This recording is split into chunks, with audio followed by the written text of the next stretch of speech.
center. But yeah, I say Marty Farrell wins this race. Official prediction. All right, we're gonna get ready here, Wesley. Yeah, this is looking like it's about to start. Put you in waiting room. Okay, I will leave. Goodbye. Good night. I literally. All right, is it who's commentating? Is us three? Well, I have to do Iora. Stream is already up. Yeah, stream is up. This has been up.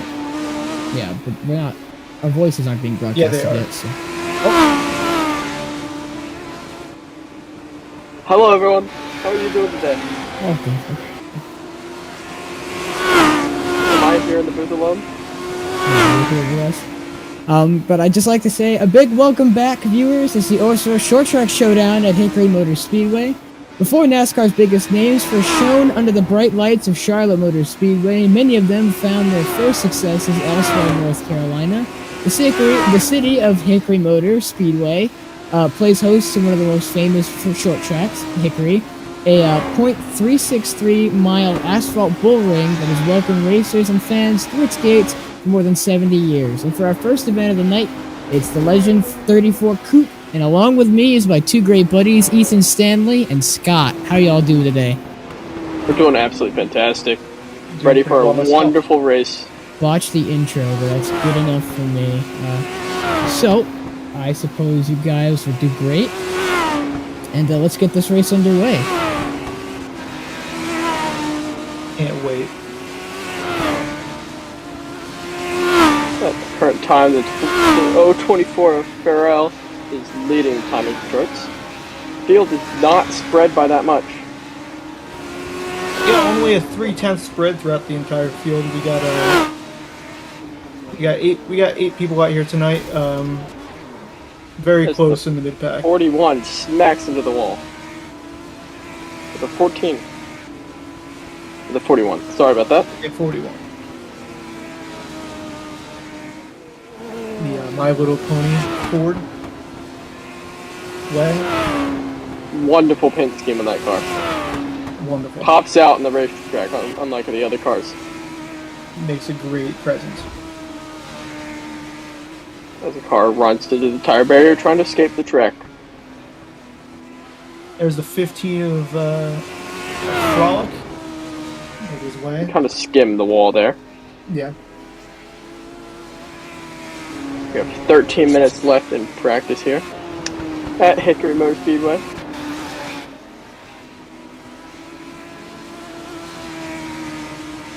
We watch the 024 Farrell, the current leader of the timing boards, go around. Not by much. Painter there is almost on his time with a just .04 behind him.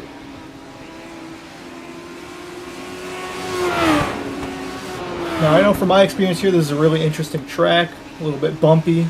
Should be fun in these tight and stiff cars. Should be a challenge for these guys.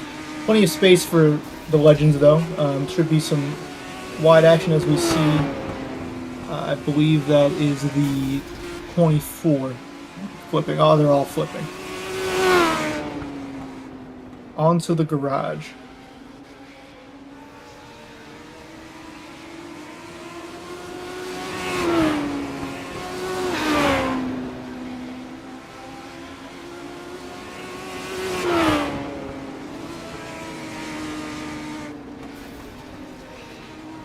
And we got another accident on track. Plenty of chaos going around here in practice. People trying to learn the track. Might have a little bit of a mistake here and there. But we're in for a good night of racing. We'll make our way through the series tonight. First we're going to be doing Legends, Street Stocks, and then at super late models at 8:30 and 10 o'clock respectively.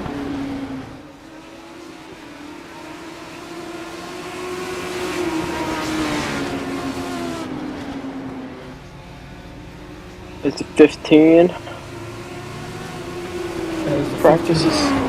Practices overtakes.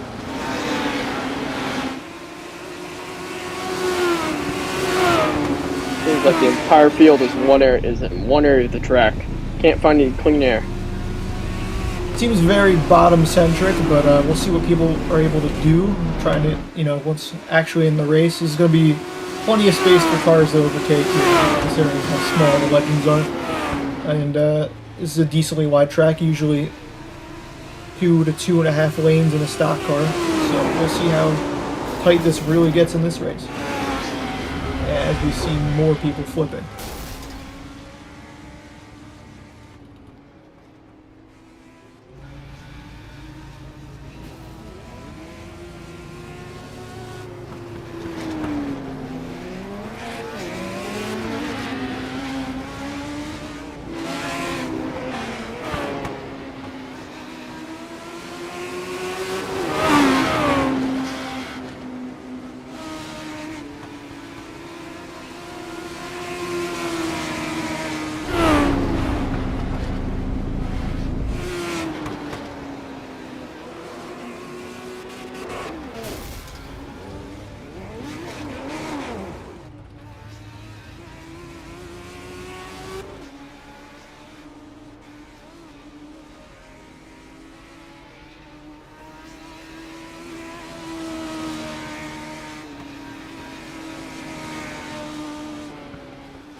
And there's the 37 of Null Rocky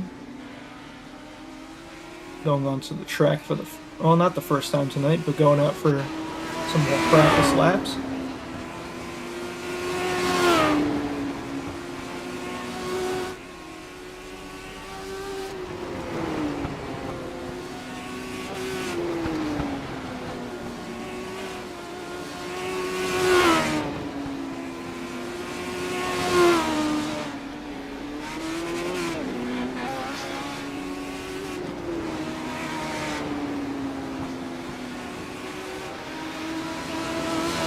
And there's that 41 of Mo Perry back onto the track. And that very Just interesting. the 37 smacked into the inside wall. Yeah, it seems like there's definitely some chaos in this practice session, but I imagine this will clean up in the race.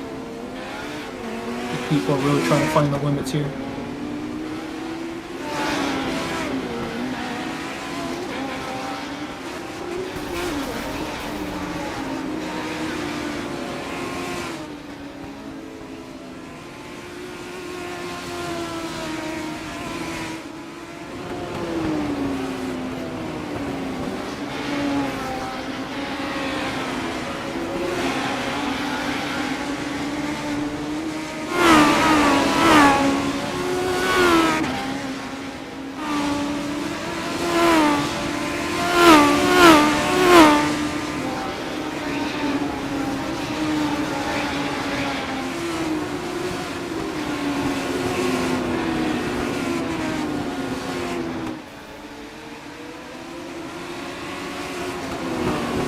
Now we see a couple cars finally starting to get into a group and maybe get some practice in for the racing side of this. Also, 2 people around, and there's a big accident.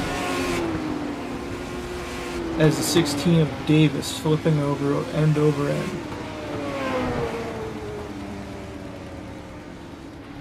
In his patriotic scheme.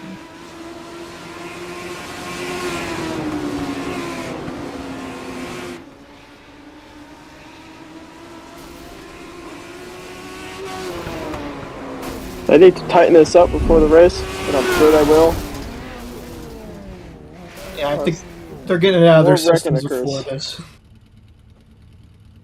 They'll work it You're out. seeing how close they can race each other on this track. Yeah, I definitely feel like in these cars they'll have plenty of space to kind of spread out from each other, but you never know.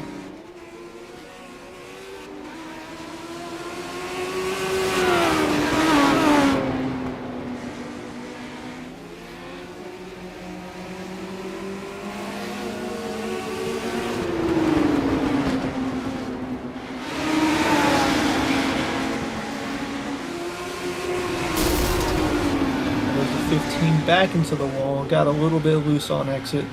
Seems like these cars are really struggling for grip, but I feel like as the day goes on, I don't know how late it's gonna get in this race, but I feel like it's definitely gonna grip up a little bit, and especially when you get some heat in these tires, the racing will be nice and clean.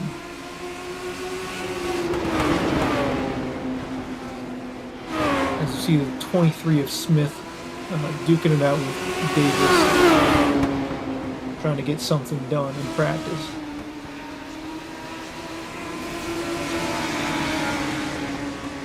As he hits the wall.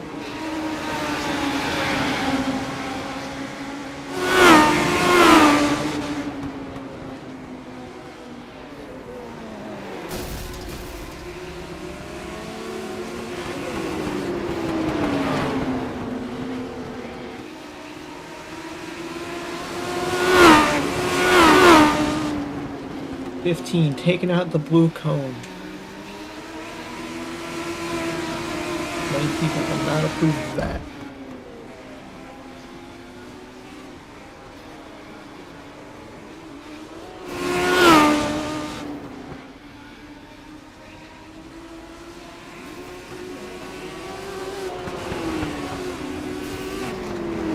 Some of these drivers really testing how much they can push out of these corners. Really getting a lot of understeer and heading into the wall. Really testing the limits of these Legends cars around Hickory.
That would be pretty funny, Wesley, but we already do have two commentators today.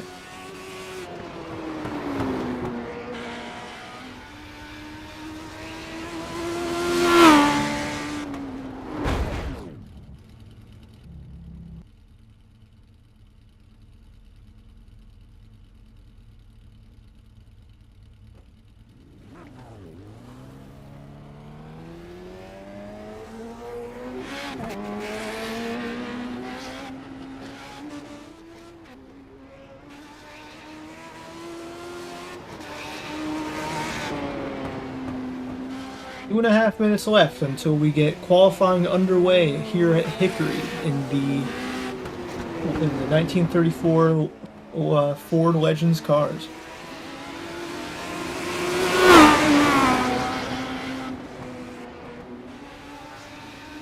As people make their final laps of practice, trying to dial in the cars for their hot laps. And somebody is in the infield. The 37, reckon. So you have to tell that. We have 2 minutes left for the drivers to get their lines down for qualifying. 99 just finding his way through the infield back into the pit lane. As we see the 42 heading out into the track for the first time tonight, and he loses it.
top of the board still for 024 Pharrell, while it's Painter and Frolic close behind, 4 and 5 1,000s behind. Very close times around here. We see Braden Movick now 7th on the board, making his first few laps of the night right before practice.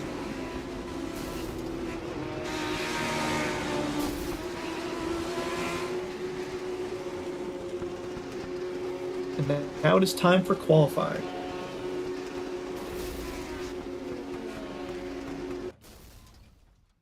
This should be a very exciting qualifying session because of those times in practice. We're so close.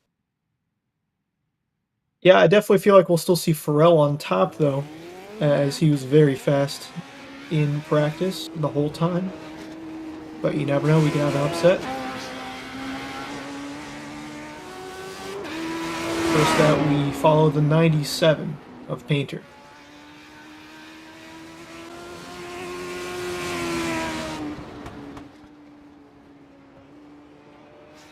Rolling his way around the bottom, trying to get as much grip down there as possible. I know it can be pretty bumpy around this track, though, so we'll see how I can manage that.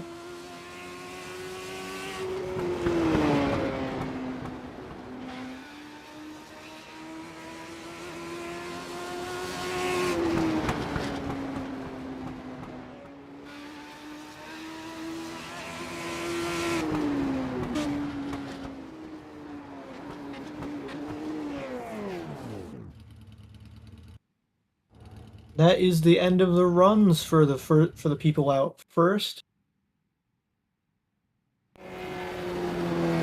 Braden Movick just making some slow laps around the track in his McDonald's Ford.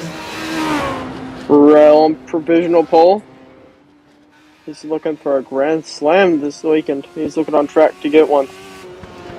Yeah, 5 1,000s above second place, really pulling a little bit of a gap for himself. And here we got the 64 out on track.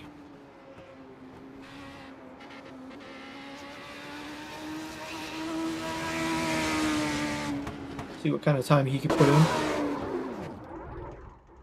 Who's that spinning around? That'd be Braden Movick as well as the number 64 of Lannon.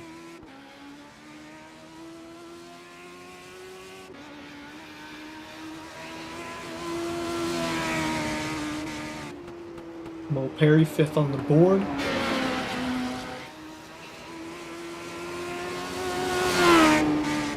Making his way around in that My Little Pony Ford.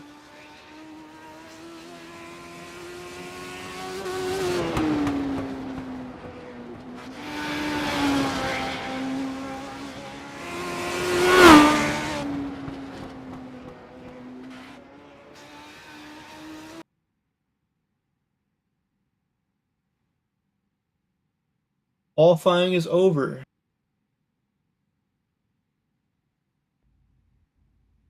They come up to grid. Pharrell, Davis, Painter. I'm so sorry. I do not know how to pronounce Naraki, Perry, Frelick, Movick, Stoltz, Smith, and Layton are your starting grid. That is our top 10 in our starting grid. They're about to set off very soon for a race start in this short 25-lap race.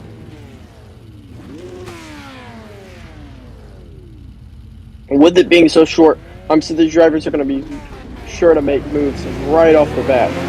They're going to be dive bombing lap one, I'm pretty sure. Yeah, knowing a couple of these drivers, I definitely feel like this will be very aggressive all the way through, and we can see some people really trying to push to the front if they didn't qualify too well. Could be an interesting race for sure. Go one more lap until the pace truck goes back into the pits.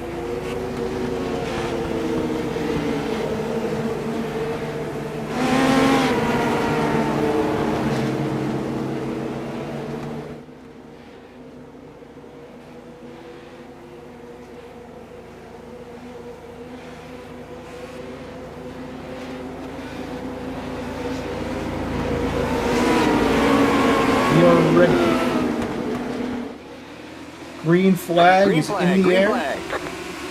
here at Hickory. As you see, the 024 making his lead. Oh, he spins. Flag is out. Big caution. Oh, he's going to have to go. He keeps it Okay. running, keeps it going. Good. But caution is out here at Hickory on lap 125. Now Davis will inherit the first spot. Let's wait for them to come around and reshuffle this grid. I'm not sure who ended up with the lead there. I believe it is the 16 of Davis.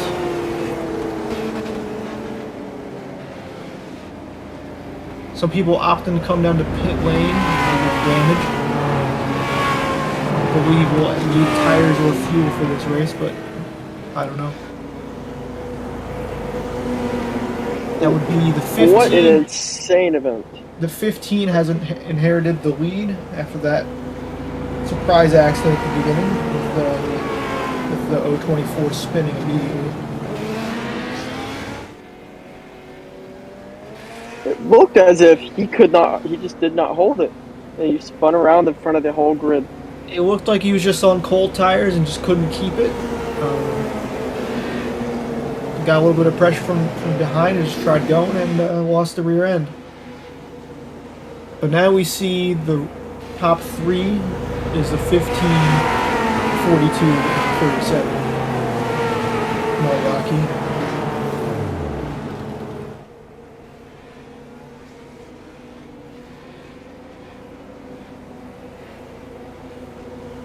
Lights are out on the pace truck. Pace truck will come in this lap.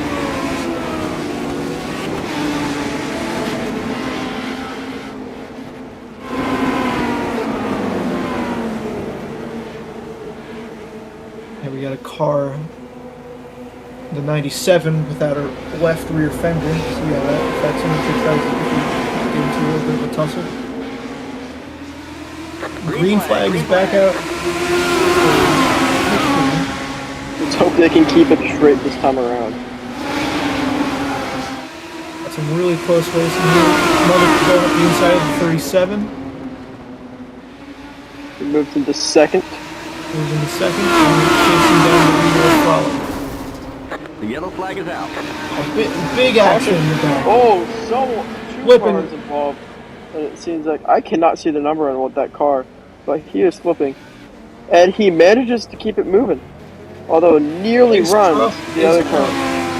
That is the 41 and the, I believe, the 97. No, not the 97. 41 are involved. That'll be Mo Perry. And not sure about the other car. We will see soon.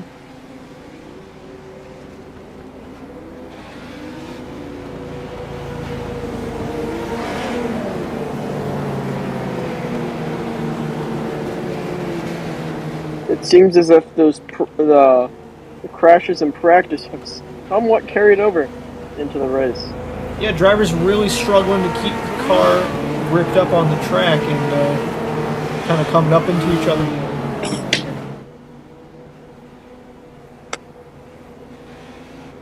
I feel like once these cars start to get a little bit of heat in the tires, this might even out a little bit, but at the moment, only 3 laps into this race. I believe caution laps do not count, so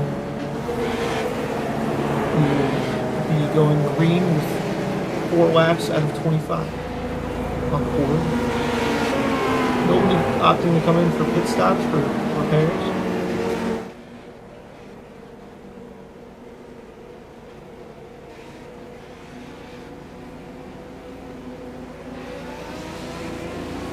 Lights are out on the pace truck. And they double up for the restart. As we have Frolic and Muvik on the front row, first and second. And Araki and Lanin on the second row.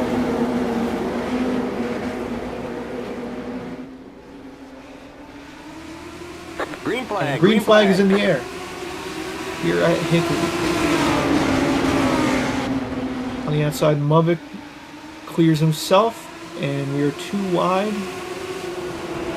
Number 34. That is a 64, making his way back, shuffling back. Really, that bottom line really seems to be where you want to be for all the grip is. And these cars seem like they're really struggling for grip. Absolutely, they're going to want to bottom feed here and straighten out. But with it being such a short race, you've got to make those moves on the early. inside. Lovick has the lead on the board. Will they manage to hold it? Lovick is the new leader of the race, but we see Frolic fighting back. Couldn't get it done. Lovick leads with 7:25.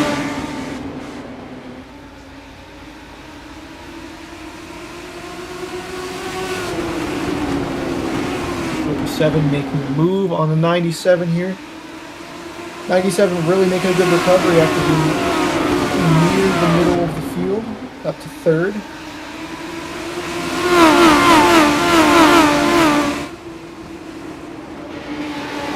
Really holding on him.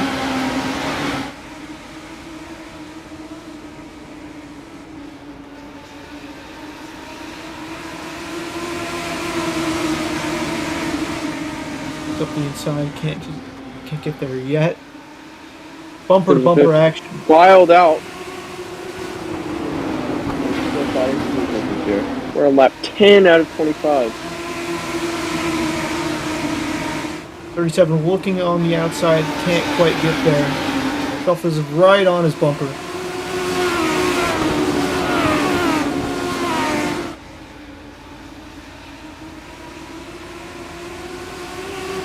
.97 defending very well, not giving up an inch on that inside. The 97 and the 37 are going to slot in beneath Frolic. Let's see what Frolic does in retaliation. He gets really close to that 37 there. It really seems like that outside line is not working for these guys. You really want to be near the apron on that inside, right on the line. 15 of Frog burned that real quick there. As he Bumper lost to bumper, 2 spots. 15 and 37.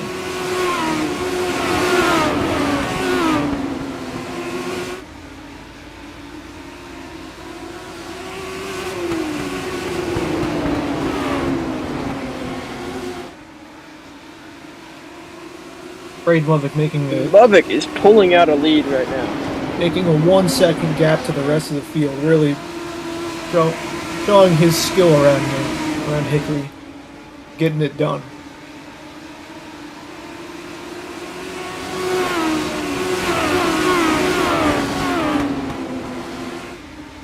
As there's still an intense battle for second and third occurring right now.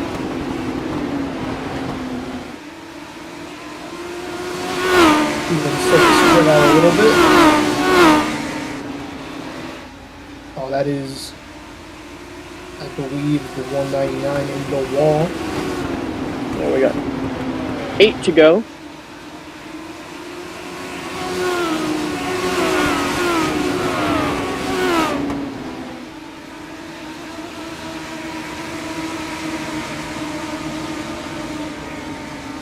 .37 still looking up the inside of 97, just can't get the run on him as he wants. He's going to have to figure out something here very quickly before this race comes to an end and he sees that tractor flag. Very short sprint race. He's just really trying to make as many moves as he can, but seems like the 97's really got the pace right now. As we see side-by-side action with the 16 and the 64.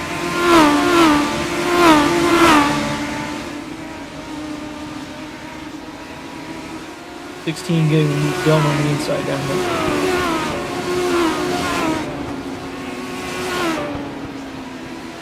The 024 has spun around, keeps it going. No caution at the moment.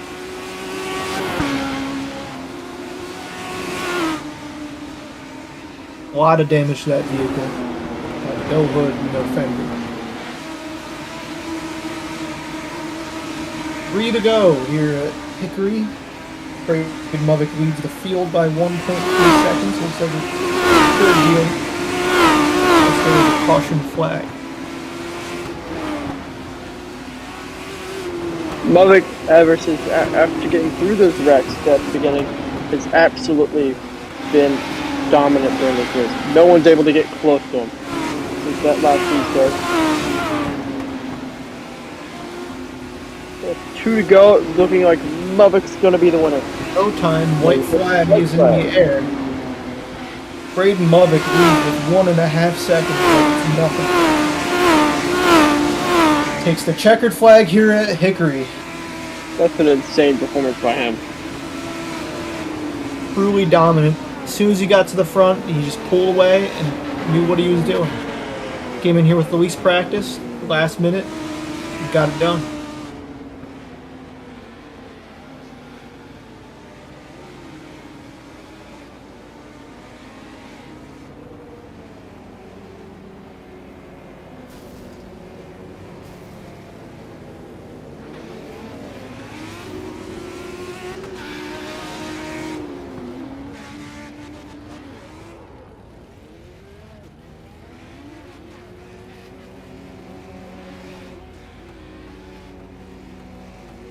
We will not have Braden Mavic in the interview booth as his mic is busted at the moment. But congratulations to him as he does his celebratory donuts on the front stretch. As he burns it down. Bringing McDonald's to victory lane.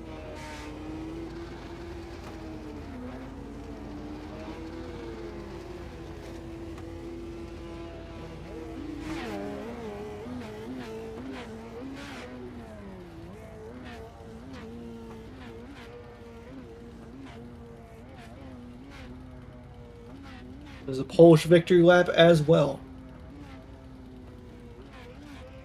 Dominating performance.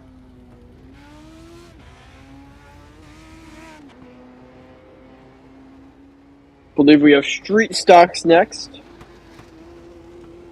Yes, we do. We have street stocks next up. Definitely should be an interesting race around Hickory. Maybe a bit tighter because the cars are a lot wider. And maybe a little bit of use of the bumper will be warranted. The chrome horn, as some people like to call it. And he parks it up in victory lane.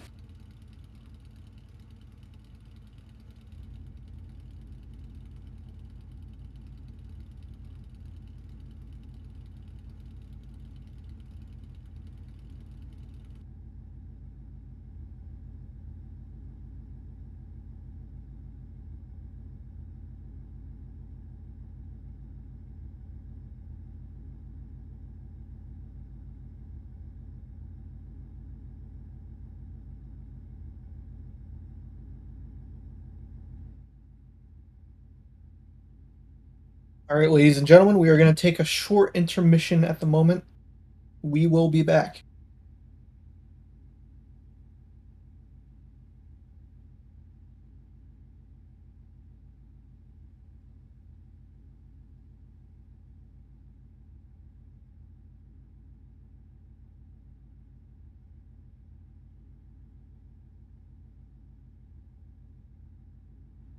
Street trucks would be very interesting here. They should be, from my experience, they're a little bit unstable coming out of the turns here as well. They can get away from you very quickly.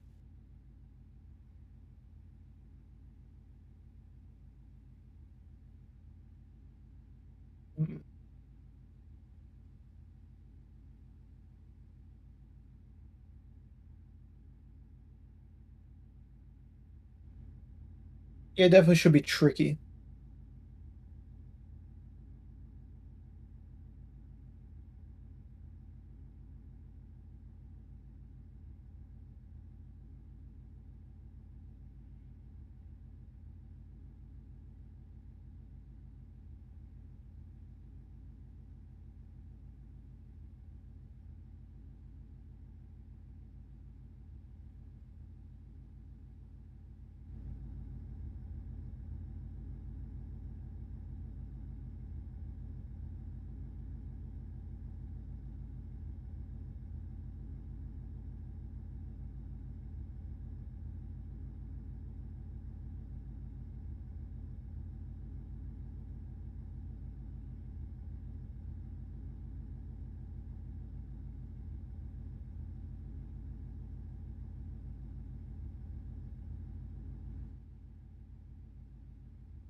Jack Painter here in the booth. My second place on the board. How was your race for you? Started off not that great, spinning on lap one, but recovered nicely. I wish I had a bit more speed, a bit more pace, but I just can't figure this place out. There was like a Legends League I ran on Saturdays that just finished up. Also raced Hickory, and I was not nearly very good. I wasn't very good then, and I'm not very good now. So I don't know what it is about Hickory. I just can't figure it out. But I mean, I'll take second, especially after spinning on lap one. Yeah, I think it went pretty well, all things considering. Yeah, it was a great recovery there at the end, and got your way back up into second place. Just didn't have enough from Braden Movick there at the end. He just kind of pulled ahead. What if there was a restart? Do you think you could have had him? Only if I moved him somehow. He was just better. I think I might have burnt my tires up a bit too much. Also trying to get back to the front.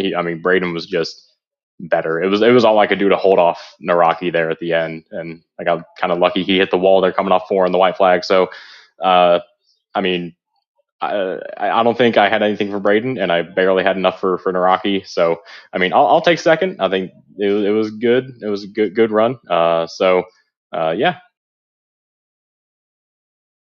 Scott, do you have anything to ask?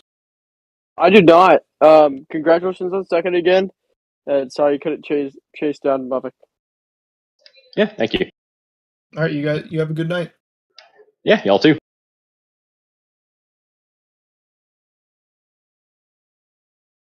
That was Jack Painter, second place in our race.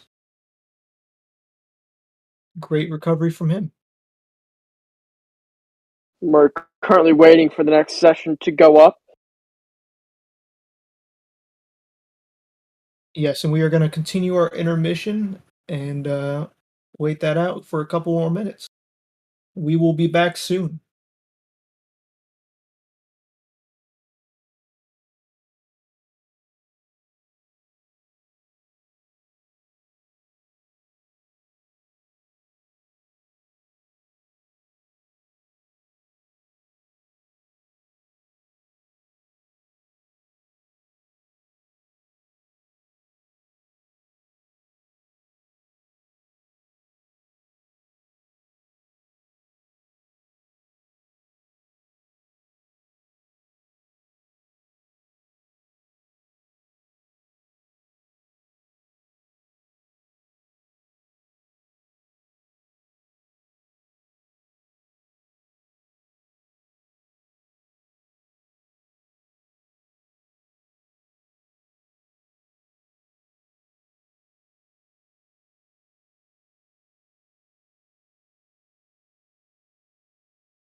see the 92 around on the start-finish line.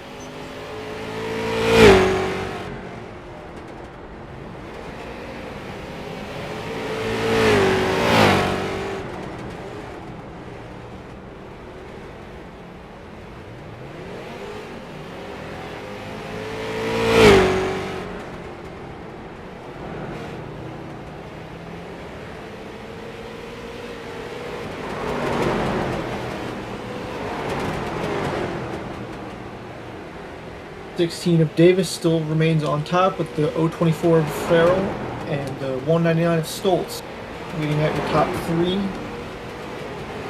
As we see the 23 heading back on the track.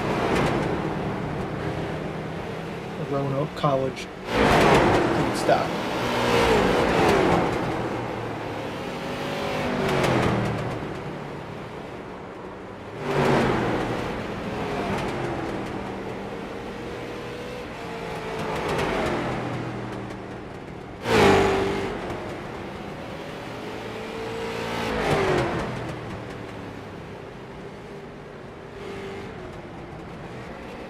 As he brings it back in after a couple laps and parks it.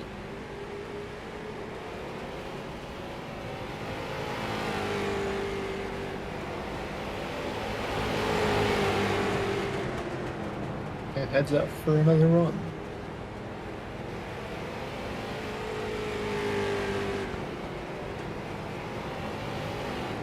As well, we see the lights coming on the track, and we will see some nighttime racing hopefully for this race. Definitely we will for the late models, for the super late models. I'm curious how that how the nighttime will change the racing. It should definitely grip up. Maybe not as much on these, but definitely the super late models, it will make a difference.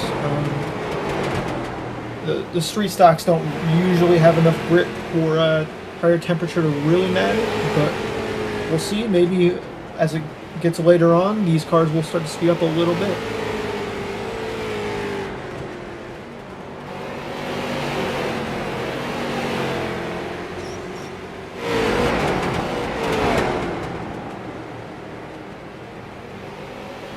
Davis leading the timing chart now with 20 minutes left here in this practice session.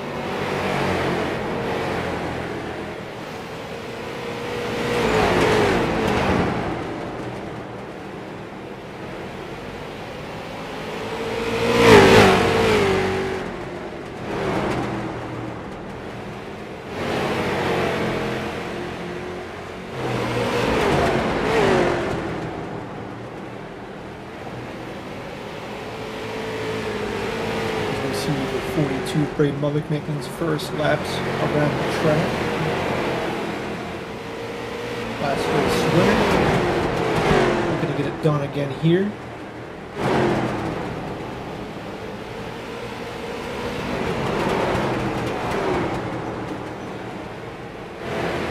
Second from the board he goes.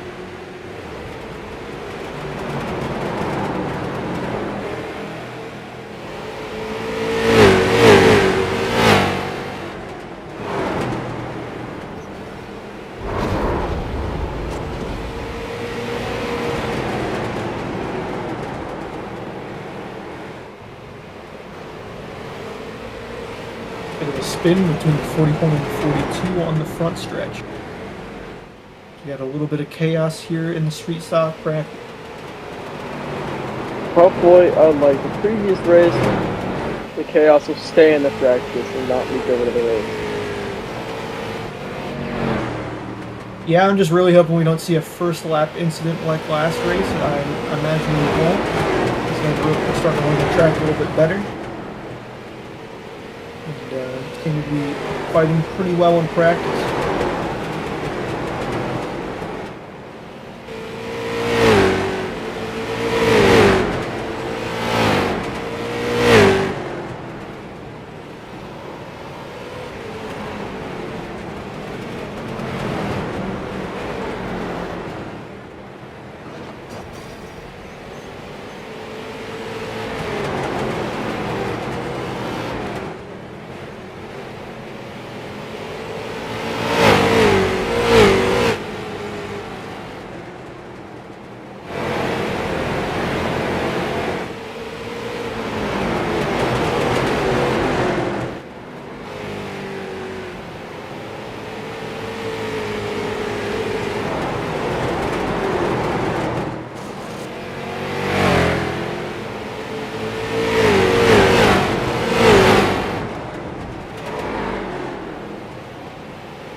23 trying to make his way around the top.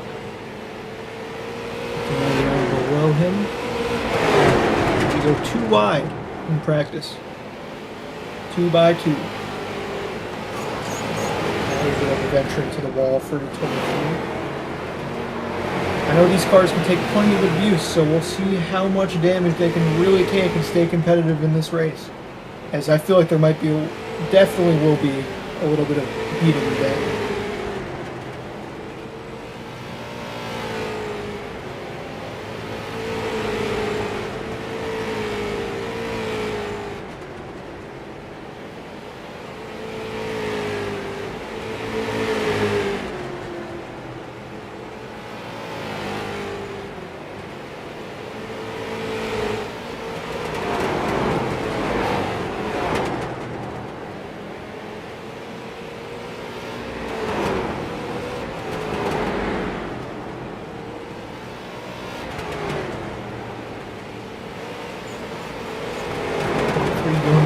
Set of tires, as I see.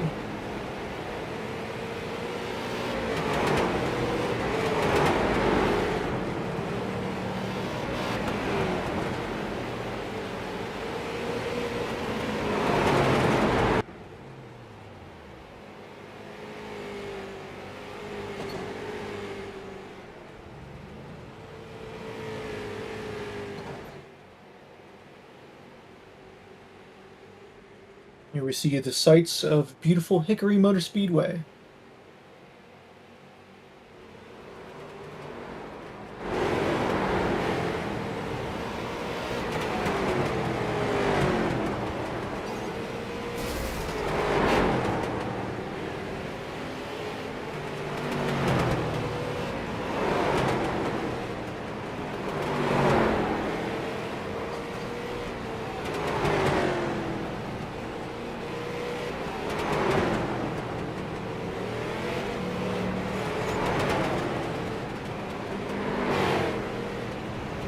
Minutes left of practice as these drivers really try to get it down.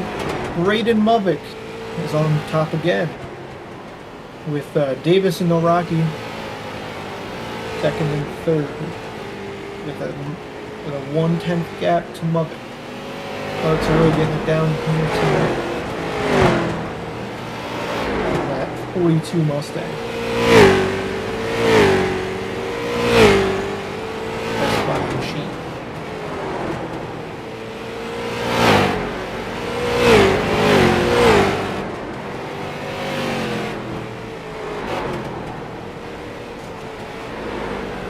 I'm back once again, as you can see the number 42 machine of Braden Movick taking his stock car around Hickory Motor Speedway. This is the second night of action in the OSRL Short Track Series. Unfortunately not able to start it. You can see 37 of Ryan Narwaki weave out of Movick's way, but it is so far an intense night of racing. We do have more than 10 cars here, or do we? It is an 11-car field. Tyler Lannon so far has not taken the track, is not connected to the session according to the scoring statistics. You can see that Braden Movick is far and away, so far, at the top of the charts. Well, far and away, maybe not, but still, leading the charts once again. There he is. He is 200ths of a second above Griffin Davis, who is in second position so far in the practice standings. We're going to be going to qualifying very shortly. It's going to be a 5-minute qualifying session. Only 2 laps for these drivers to figure out what they have in qualifying conditions. That is going to be a very intense portion of this event. And it does set the stage for the next event, which will be the race. The next event in the session, I believe that is a 40-lap race. Some drivers so far have set more than 40 laps in practice. Antonio Mancini is almost there. He is at 40 laps, but Mo Perry has 45, while Josh L. Stoltz has the most laps so far in the bag at 49 in this practice session. Yeah, and Braden Movick after last race really seems to have this track down and really getting the pace down in practice. So he should definitely be a threat for this race and for qualifying as well. Absolutely, and Movick still leads the way in this race so far, or rather the race to see who can get to the top of the charts in practice. He certainly has that on a lock at the moment. We're just adjusting the sound just a bit in the iRacing service to make sure that it is the best experience possible. We'll be bringing the action back shortly. We're going to be bringing it back right about now. Still watching the 42 machine of Braden Movick take to the circuit of Hickory Motor Speedway.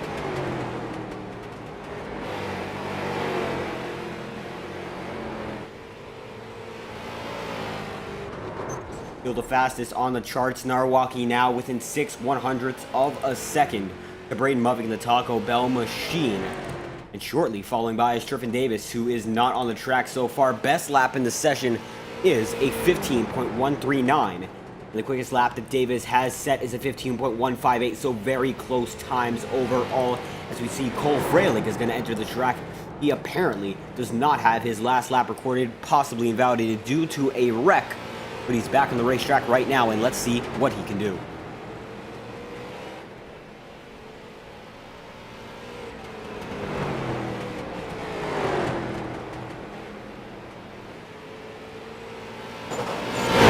Around right now. You see Cole Freilich gets in the wall there, and I do not believe that's going to be counted as a lap in this session, unfortunately for him.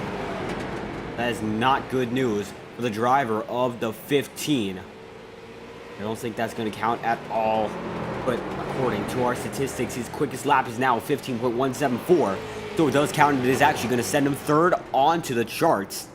He's getting closer and closer to Braden Movick, who's wiggling out of the way for Cole Freilich there, and Freilich's going to take it just in front of Movick with almost 10 minutes to go in this practice session. Can Freilich set the fastest time? We will see, and it looks like he's not going to. He's just a bit slower than his fastest lap time overall, but very consistent and almost identical to Braden Movick's quickest time. This definitely should be a really tight race between them, and seeing times here, I don't think anybody should be pulling away from each other necessarily, but we will see some side-by-side action for sure in this race. Yep, absolutely, as Braden Movick is going to wreck it. He's going to send it down to the inside, and he's going to be looking for a new car right about now. We're going to be looking through the field. We're going to go back with Ryan Narwaki, who's on the racetrack right now trying to make something happen for himself. It looks like at the moment only fourth on the charts. Very close though between the top five. They're all separated by only 1/10 of a second. And at that moment, Ryan Narwaki puts himself into the wall, and he's going to be resetting for yet another car, because these guys can get new cars in this practice session without any penalty, resetting and getting to pit road. Most of these drivers appear to be on pit road at the moment. Trying to find one who is not is a hard asking. And you can see that Mo Perry is on the track right now, the number 41 machine, 6th on the charts, and he's 16/100th of a second behind Braden Movick. At the moment, it looks like it's going to be Tryfon Davis and Cole Freilich tied with one another for second. The difference only 1/1000th of a second.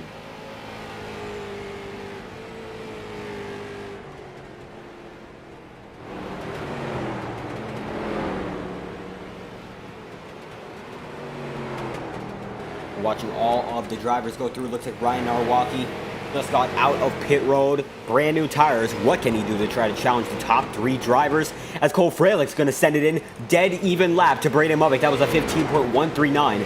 The best lap in the session set by Braden Movick previously was a 15.139. So both of them setting identical laps, and that is a difference of 0.000. Cole Freilich's going to go to the top of the charts right now, and Movick is going to have to catch him. Yeah, this definitely makes it interesting. I mean, Movick didn't run the full practice session in the Legends, but he definitely was not on the top there either. But during the race, he was really able to show his own. Well, yeah, he's really able to really show his skill out there, and was able to just pull away from the rest of the field. So I don't necessarily think that a single lap pace is going to be very representative, but we'll see how these tires wear and how much pace he can really keep up. Certainly, Freilich has set 44 laps. Braden Movick has set 49. Jervin Davis has set 41, and Ryan Arwaki has set so far the server second highest number of 50. Josh L. Stoltz, who's 9th on the charts right now, battling Braden Movick, has set 58 laps, trying to get to grips with the track, and it does not look like he's working for him all too well so far. There's only one driver at the moment who has a lap time that is not quicker than him. That is Antonio Mancini. So Stoltz trying to find something late into this practice session with 7 minutes remaining. He might be able to find it. He might not. It all depends on how he can get through these final laps that he has. As you can see, the 41 of Mo Perry is closing in immediately after. All three are going to come across the start-finish line there. The number 41 machine is chasing the 42 and the 99. Or rather, the 199 does not show that on the car. But it looks like that is a decision made by the driver, as Mo Perry is still trying to close the gap between Josh Stoltz and himself, as Braden Movick is just slightly running away. Stoltz is going to set his new fastest lap. That's going to put him in front of Marty Farrell. And he's dead even with Farrell when it comes to the 100th of a second. It is 23. The entire field is separated by only 0.3 of a second. It's a very close gap, but we have 5 cars separated by less than a tenth, and 6 separated just within it. So it's a very close field overall. If it is only 11 drivers, it is a short track, so not a lot of room for these guys to ask for or one another, as they're all going around the circuit at just about the same speed. Mo Perry is catching up to Stoltz, and Stoltz is catching up to Braden Movick. Yeah, this should definitely be a representation of how this race might go. Very close, but probably a lot of single file racing. The occasional send up the inside. And as we see, a little bit of squirreliness there from the 41. Might be a little bit of looseness on the tires when it comes to this race. And it looks like more and more Stoltz is trying to find his way through the track, and is getting better and better. He just cut a 100th on his fastest lap time, as we do see Mo Perry in his rearview mirror, getting more and more squirrely with the tire, and quicker as the temperatures continue to decrease on the racetrack. It is nighttime, and it's getting darker and darker at Hickory Motor Speedway, and these guys are getting quicker and quicker. Even the back of the pack is tightening up the speeds of the front, as Cole Freilich still leads the way with a dead even lap time compared to Braden Movick. 5 minutes and 35 seconds remain in this practice session.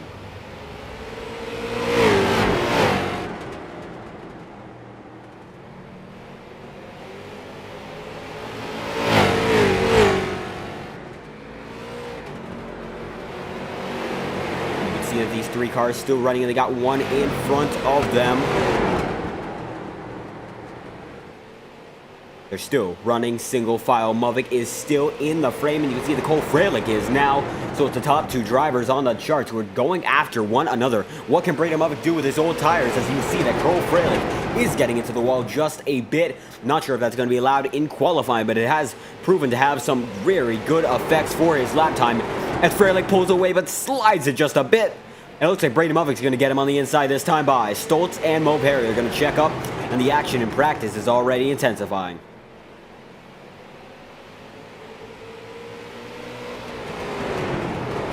And it looks like right there, that's an example of sending one up the inside. Cole Freilich's going to get it on the inside of Braden Movick. Movick's going to have to go high for just a bit. Is he going to send it back on Freilich?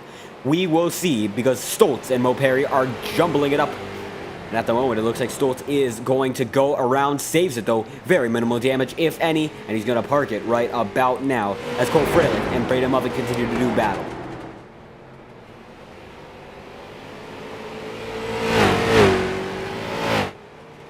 And in the meantime, Josh Stoltz has shaved another 100th off of his timing. And how about that? He is now 21 hundredths behind the leader. And this entire field is still separated by a very slim margin. These people are really getting their laps dialed in and really getting ready for this qualifying session. It should be very close in qualifying as well. It absolutely should be very close in qualifying if we see this.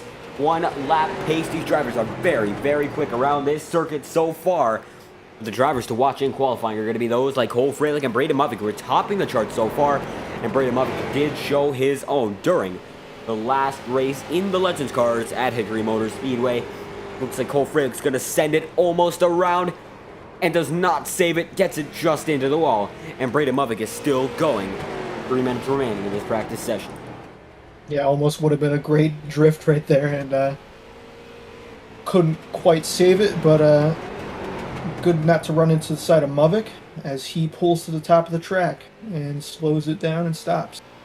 Brady Muvik going to stop it. Perhaps his last run of practice is coming here as Stoltz is going to slide it and cake the inside wall, or rather the outside wall there, with the former left side of his car. It looks like Braden Muvik is not out on the racetrack. Cole Freilich is not either. But we do have the 23 of Scotty Smith back on the track. He's 1600ths behind Cole Freilich when it comes to lap time. But with these colder temperatures, might be able to do something a little more. Maybe a little more grip in these cars as the temperature continues to decrease in Hickory. Yeah, as the night comes on, I definitely feel like these cars should speed up a little bit, and definitely the super late models will be speeding up in the colder temperatures as they have much grippier tires. That lap for Scotty Smith was a 15.637. That is 4/10 slower than his best. It's going to get really high to the wall there, but it looks like he keeps it under control and keeps his foot in it. This might be his best lap so far. 1 minute and 53 seconds remain, and it looks like it's going to go the way of slower lap time still by just about 4/10 of a second. Scotty Smith still not pulling anything out of that car as Josh Stoltz is getting closer and closer to his lap time. It's a difference of a 0.5 of a second. Smith's going to go around it again, but it looks like his tires are warming up and he's getting quicker and quicker each time by. He's in the 15.5 range now, but he is going to hit the wall there. He's going to have to keep going, or rather back it down. The Roanoke College sponsored machine is going to hit the outside wall, and that's going to end his run. 1 minute and 20 seconds remaining in this practice session. And the driver now with the most practice laps is Mo Perry. Mo Perry has 81 practice laps during this half-hour session. So it might take as little as 15 minutes to get through the 40 laps that are scheduled for this event. And as you can see, Mo Perry going to slide it out again. Backs it down into pit road. And so far, nobody but Perry is on the racetrack. Perhaps they're getting a discussion in the in-race chat room on iRacing. The iRacing chat room, a lot of discussion in the Oval community following an incident that was recorded just a few days ago. So certainly hoping it's not anything toxic, but I do not think it is, given the fact that pre-race instructions in OSRL are very, very common. Half a minute to go, and Mo Perry is the only driver on the racetrack, and we're going to follow him with the chopper camera for the remainder of that time. And you can see he goes very high and backs it down, trying to get it down below the first set of not checkered lines, but dotted lines. Gets very high again, but going to get very, very low this time by in the Steven Universe sponsored machine. This is going to be the final lap. He's able to get out of the car. He's going to hardly get to the checkered flag before the time runs out, and just gets there on the 0-0 mark. Mo Perry getting to his 85th lap is going to send us into qualifying. He's still trying to get out for a little more action, but it looks like that is it. Practice is over. It is time for qualifying at Hickory Motor Speedway with the street stocks.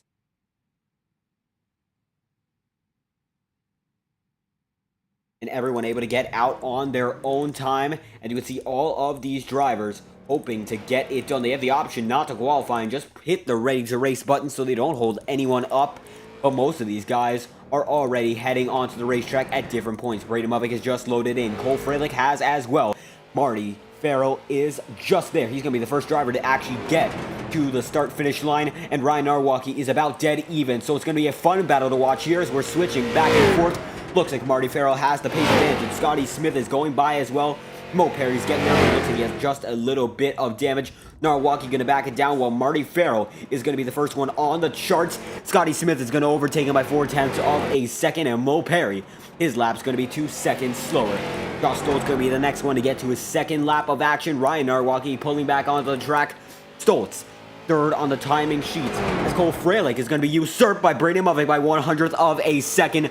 This is the action laps in motion, and Cole Freilich's not going to be able to improve that time by, and Braden Muvik is backing down. He knows that he has it in front of Cole Freilich, and nobody was in front of them beforehand.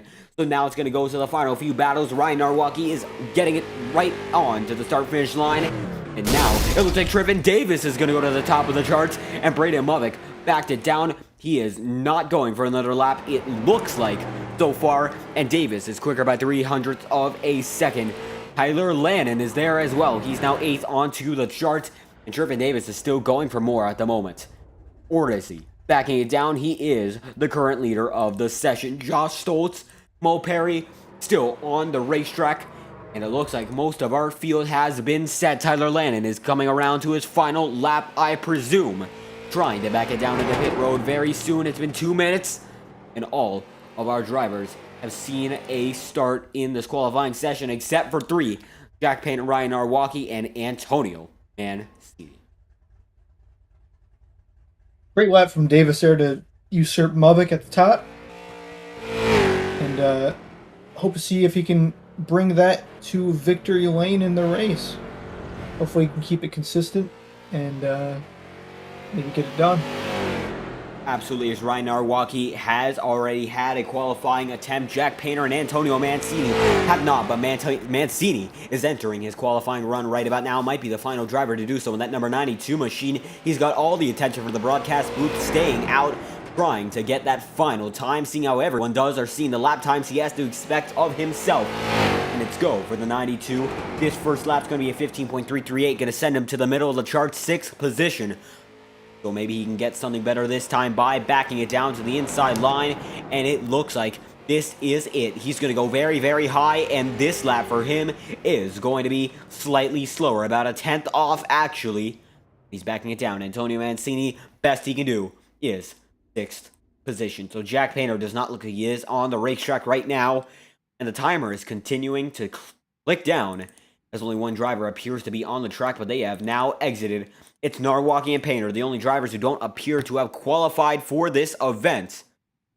And our provisional pole sitter is going to be the number 16 of Triffin Davis.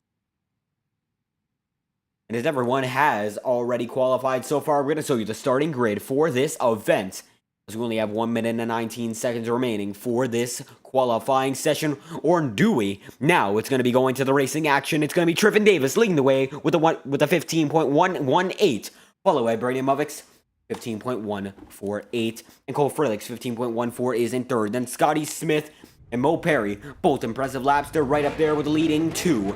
And Antonio Mancini is in 6th.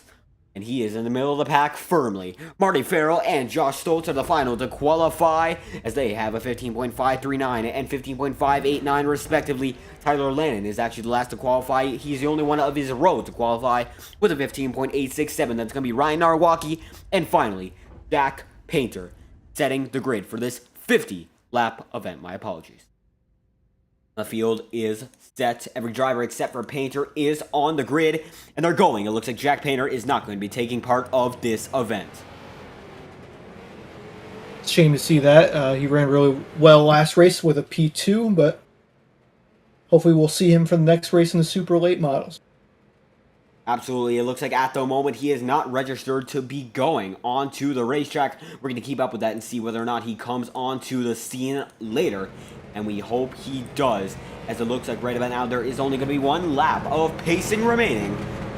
The pace truck's lights are off. There's only going to be so much time before these drivers get to the action. It's going to be Triffin Davis and Braden Movick, the front row. Very quick cars, and Cole Frelick, don't count him out. He was in that qualifying battle, and you can see all the drivers are in there. You can see the 37 Ryan Narwaki on the outside, just staying behind the pack.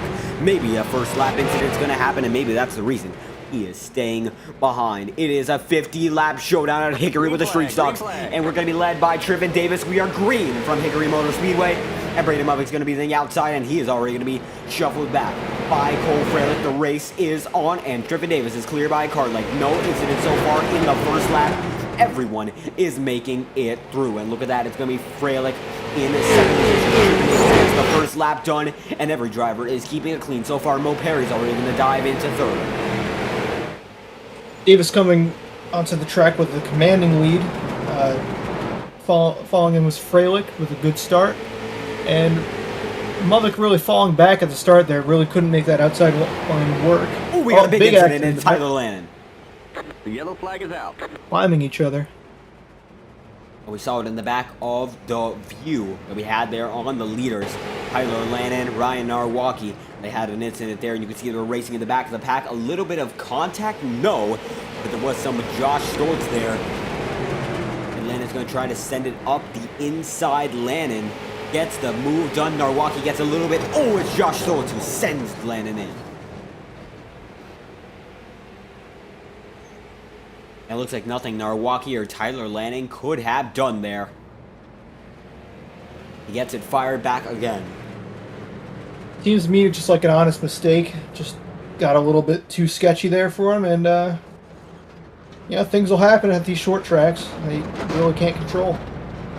Appears to have been just a racing incident there. Sparks are flying though from the 64 machine, who was scored as the leader, but that is a mistake, and that is going to take Tyler Lennon a lap down. Same for Ryan Narwaki. It looks like Josh Stoltz is the last car in the lead lap with very minor, if any, damage to that race car.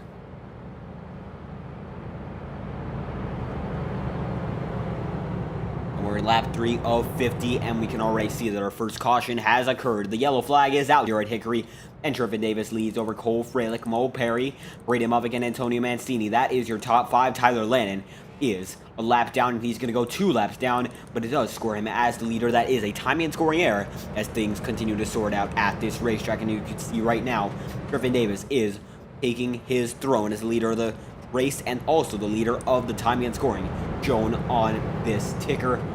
But it's still going back and forth under yellow flag conditions.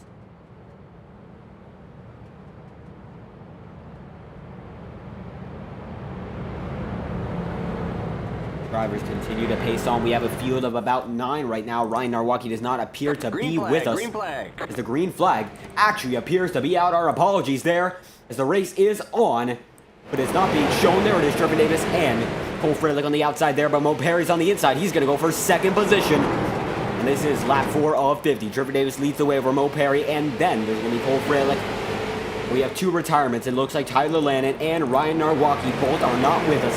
It's an 8-car field at the moment as Lannon and Narwaki have disconnected from the event. Triffin Davis, though, he's going to lead us through. Mo Perry is in second. Cole Fralick is in third, and Braden Movick is in fourth. Mancini, he has gotten up to the top 5. A very good run for him so far.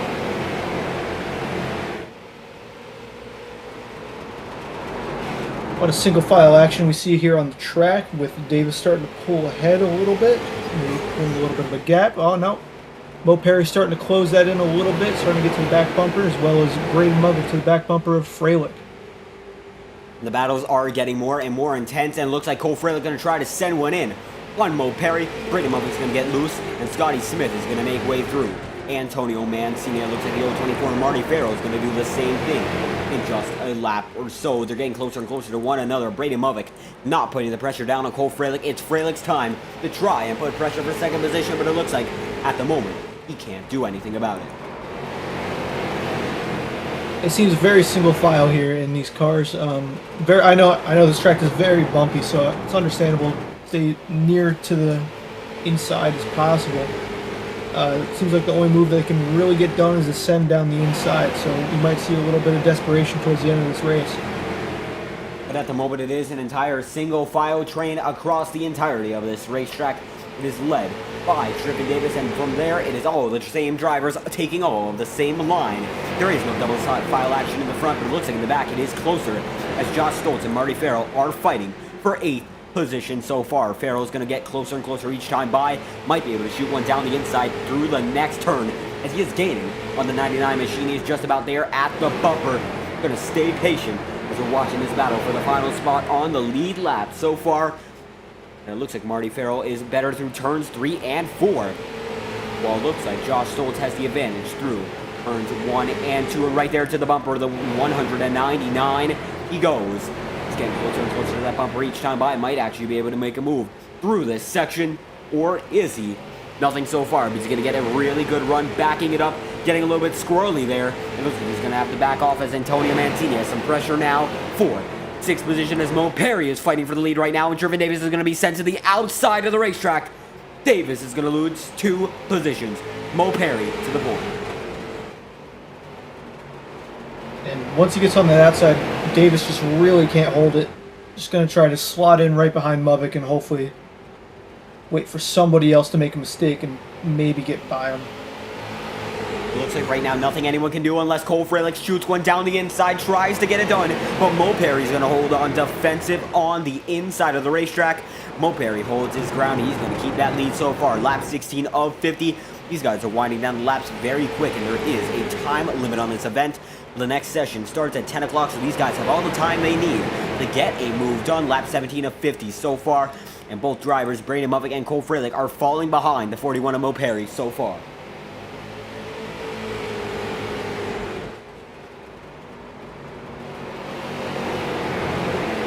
And it looks like Freilich now under pressure, thanks to Braden Movick, who is moving up there into the front section of the pack, trying to get into second position. Triffin Davis, he's got all the speed, but does he have the ability to make a move? We will see, as these top four are racing close as ever. They're just about in a blanket, separated by about maybe 7 car lengths, and it's 4 cars. So that's an incredibly close distance to be in spite of the fact that they are all single file so far.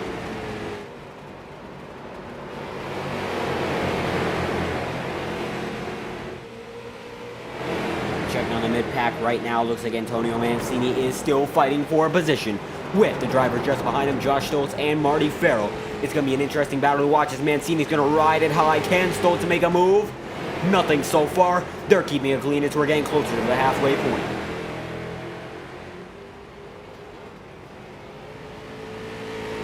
Cole Freilich's going to lose a lot of position. There's a lot of drivers in the wall. Looks like some tempers have flared. As it looks like Scotty Smith is now in the battle for the podium. And Mo Perry is far and away. We're getting an instant replay on the monitor because something has just happened. Definitely looks like there was either a mistake or a little bit of bumping and rubbing up there. And it looks like Freilich, the bumper was put to him. And Movick sent it down the inside, but Movick's the one who loses it. And oh no, just a lot of contact there. Now Scotty Smith has taken 3rd position. When we go back to the live feed, he is in front of Cole Freilich, who now has some damage. Movick's in 2nd, and Mo Perry is far and away in 1st. Oh, Freilich, I'd be a little bit upset, but just glad I got out of that. That could have been much worse than it ended up being. Well, right now, Cole Freilich's going to have to drive the wheels off of it because Scotty Smith has gotten in front and he does not want to let that go. He has made it up pretty far so far. He started in 4th, and he is up to 3rd, but he had to fight through the mid-pack earlier on. He's back up where he wants to be, and he's back up where he knows he should be. And he's chasing down Braden Movick, who's just involved in an incident. We know Braden Movick's a very aggressive racer, but Scotty Smith, you can tell right now, he thinks he has what it takes to pass and catch. Most importantly, the driver, the 42 so far, because it is his race for the taking, much as it is anyone else's. Lap 27 of 50, and Mo Perry is far and away ahead.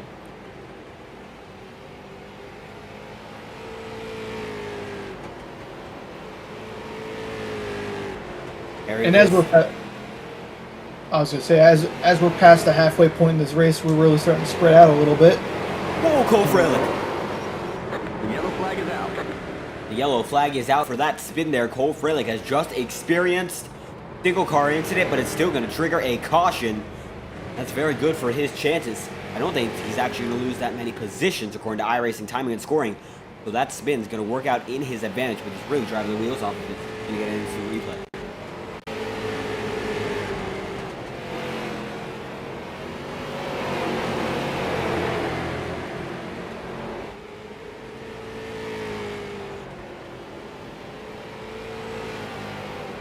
There he is, diving it down to the inside and back to the outside. It looks like Freilich, he just gets it a little woed up. But not that time by. He's not going to lose it there. Oh, it's going to be actually the 16 of Triffin Davis who puts it to him. But he saves it there. Gets those tires heated up, and I think he just sends it a little bit too hard around here. Yep, and just loses the rear end. So it started with contact from Triffin Davis. As Cole Freilich is going to get a new set of tires. He's down to 7th position. As according to the timing and scoring, Josh Stoltz is the leader, but I do think it is Braden Movick out in front of this race.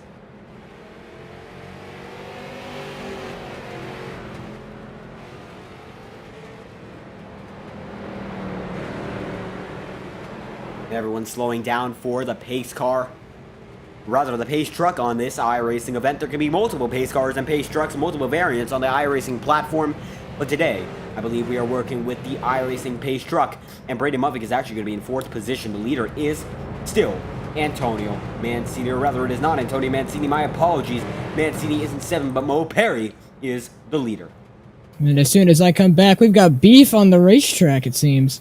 Absolutely. Back from racing, Iora. Hope that went well for you. It's Alexander Balderas who has joined the It did broadcast not. booth. Did not. It did. You guys will see in soon, but it was with 15 cars, it still managed to be like the 2020 Busch Clash. Iora, always an action-packed series, and we're going to be getting that race out tomorrow. Unfortunately, we cannot get it out tonight, but OSRL has, they have this series for only so long, and we're thankful to be broadcasting at the championship race, though, for the Iora Cup Series will be broadcasted live. We are not going to be wanting to miss that, as Mo Perry is going to be leading from Scotty Smith. It is green again with a very switched-up order. Josh Stoltz has the preferred inside line, but Braden Movick has the aggression. Cole Freilich going to put it to Braden Movick right there, as Mo Perry is going to get away again. Last time Mo Perry won on the OSRL Tour, I believe, was the second duel in the Speedway 200, and there's a spin into Braden Movick, and they save it. So that should be no caution with a wreck in the middle of the field and then to the back. No caution looks like it's going to be called. But Braden Movick, who was running about 4th place, got dumped, moved, sent up the track into the wall, and came back down. And now he's last, and we've got a near spinner on the apron. That's a 92, but he saved it. Me personally, I really love Hickory. I think it's a fantastic short track, and I think we're going to see amazing racing, as we already are. As the 92 looks to the inside of the 15. You're getting a good shot of the 024. The 92 is still on the inside, and he concedes a position to the 15. But these street stocks here go crazy fast. It looks like Cole Freilich is driving with aggression. You saw him almost turn Antonio Mancini, and Braden Movick cannot be happy inside that 42 car. He's got to drive the wheels off of it, and he has to get through Antonio Mancini to get back to Freilich, because there's obviously some tempers that were beginning to flare, as it looks like Josh Stoltz is fighting now big time with the 16 of Triffin Davis, and the inside line is absolutely preferred. If you can stay on it. Whoa, Mancini! Self-spin. Caution is not out. But we just saw an incident, and Braden Movick almost got collected. And the 92 spinning around to the back of the track. No caution is called. Single car spin. Here is what happened. So you can see that on the bottom, Mancini running the yellow line. And Movick clearly has had enough. Does he use the bumper? Yes, he does. He shoves him in the corner. And there he goes. Oh, and he tried to get him back, and it just swung right back around. It might just be a case of not having control of the car, but it's a good thing that Mancini was not able to hit any other machine, as he is now 8th position. But Braden Movick is in 7th, and he is not happy with the drivers in front of him. Scotty Smith in the 3-wide battle, almost 4-wide battle, and Movick's going to turn 24 spun around to the back of the pack. The yellow flag is out. Movick is driving with rage now, and we are watching it all. Movick is using the snowplow-esque front end of the street stock to good use to try and plow through the field, literally, as he tries to get his way back to 4th place where he got dumped. And I have a feeling this is not going to be good contact with these two Marty cars. Farrell actually gets out of the way, being the bigger person in that situation, it looks like. How about that? Mancini, no contact as well. They both go away from the 42. They both must not be happy with that driver inside it, though. So, it looks like that after contact with 2 separate cars, Braden Movick will have no beef on the racetrack with 2 other people. As I say that, I don't know if they will, because there's 14 laps to go, so you never know. It's the final lap that counts anyway, but Braden Movick, who's made contact with 2 other cars, I don't think he has a penalty. I doubt if he would. But here's a 3-wide action, and then Movick just gets into the 024. And around she goes on the front straightaway through victory lane. And you see just Movick driving away. He did not want to be part of that. He caught up to that driver, Marty Farrell, very, very quickly, but not able to make a clean pass there. It looks like so far it is not. Trevor Davis leading. It is a scoring cycle. But it looks like Mo Perry is still leading the way. As I was saying before that incident had occurred, the last time that Mo Perry has won in the Iora Tour, no matter what series, it was Season 2, or rather Season 3 of the Iora, or rather, my goodness, I'm messing it up, but the OSRL Cup Series, the Speedway 200, the second duel, that is the last time that Mo Perry has won on any OSRL circuit. I was in that race. I finished in 13th position, and I remember that everyone was rooting for Mo Perry to get it done, and that is what he did for the first time in his OSRL career. Can he get it done again? We will see, because he's putting a dominating performance in so far. Yeah, right you are. 41 leading over the 15. The pace truck lights are off, and there it goes. Pulls down onto pit road. The 41 will take the green flag, and we're green once again with the street stocks at Hickory. 41 pulls out a massive lead over the 15 as we enter into turn number 1. That looks like a little bit of a blinking error there. Apologies, that was a server-sided issue, not an individual driver's issue there, and unfortunately, we're not going to be catching that early start, but Cole Frelick's going to send it to the inside there on Mo Perry. Door banging, and these guys are not happy with that driver, the 41 who's been leading for so long, but right now, he's been put out of the way. Yeah, right you are. The 41 moved up and out of the way. The 15 of Cole Frelick now leads this race, but he has to deal with the 16 of Davis, does the 41. You can see that the 16, he's pushing him all the way up to the wall. He's trying to get every inch of racetrack down, trying to get that grip on that bottom lane. He eventually does. He gets past the 41, but it's the 15 who's the all-out leader coming across the line with 10 laps to go here at Hickory Motor Speedway. The Street Stock's main event is going very, very well. Cole Frelick is your leader over the 16 of Davis and Mo Perry. Movic, after incident, the back of the pack, he spins out the 41! It looks like that's the big one at Hickory, and we just caught it as Braden Movic spins Antonio Mancini again. There's a Braden Movic moment there. That is a Braden Movic moment in the back of the pack. I He think it's originally, I was going to impossible to compliment argue him. the aggression that Braden Movic has as a driver, and it's getting to him. He put on a great race with the legends, but the Street Stocks have not gone his way. He responded as such, gets into Perry, then Mancini actually, whoa, big cut there. We're going to go back because it looks like iRacing automatically cut to a different driver. We're going to go back to Braden Movic. You can see there, it just turns them all, and they all get involved. About 5 cars there. Marty Farrell is going to get the better of it, and so is Scotty Smith. The guy like Mo Perry, you just got to feel bad. He was up there so long and got that taken away. He's getting his damage fixed right now, but Braden Movic, 3 consecutive incidents. Something's got to be considered there. Perhaps not a penalty. This race is almost over, but getting more and more aggressive each time by. These are very easy to turn machines. I know from experience, I think we all do from experience, Street Stocks are a free car in the iRacing service, but looks like right now nobody stands a chance when being passed by that 42 car. Well, everyone had to go up the ranks through Oval, and one of the rookie series is the Street Stocks. It is a free car on the iRacing service, so you get a good handle of these cars if you're trying to make it through the Oval ranks. Of course, then you can do the C-Class series, which also contains the Street Stocks. It's the same car, but it's a higher level class series, but with the same amount of dumbness as a D-Class, so yeah, if you really want to test your patience, do C-Class Street Stocks, ladies and gentlemen. That'll really test man and machine. Admittedly, I don't have much official experience myself, but I used to do rookie Street Stocks, and some of these guys were maybe a little more aggressive than Braden Movic was. I'll tell you what, some of these guys did drive over their heads, but it was Charlotte, and Charlotte is practically a super speedway for these Street Stocks. And admittedly, I've made my fair share of mistakes there as well, but it looks like right now a single file restart as the pace truck lights are off, and we're going to be running around the high side of the racetrack as Cole Frelick's going to get an amazing start. 10 laps to go. It's Frelick, Davis, and Antonio Mancini making an impressive run so far. With only so much time left, I think Braden Movic's been parked for the rest of the race.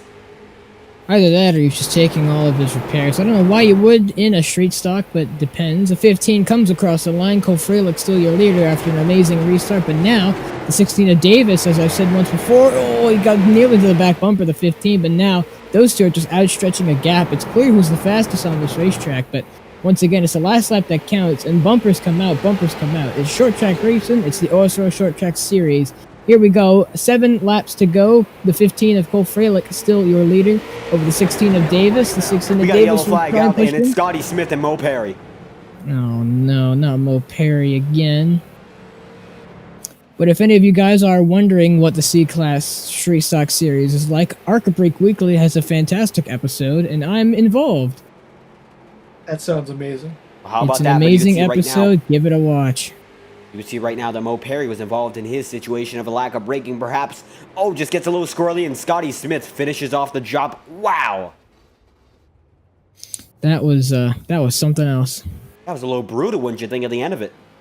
Yeah, that was pretty brutal. I mean, came up and hit. I don't know. I mean, there's still quite a bit to go. I don't know why you'd do that this early. I mean, try and go on the white flag, but I mean, I guess he got it done. And that was for about 6th position. That was not for the lead. We were watching the battle for the lead, and we're watching it again. And I do believe at this moment, Braden Movick is officially parked for the rest of the race. He does not appear to have damage on that race car, and he is just waiting maybe to get back on the track later.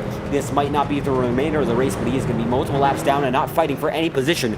We're going to hope to get an interview with him later on. He is in the voice chat, or rather, he is not. My apologies. Going in and out here through Discord.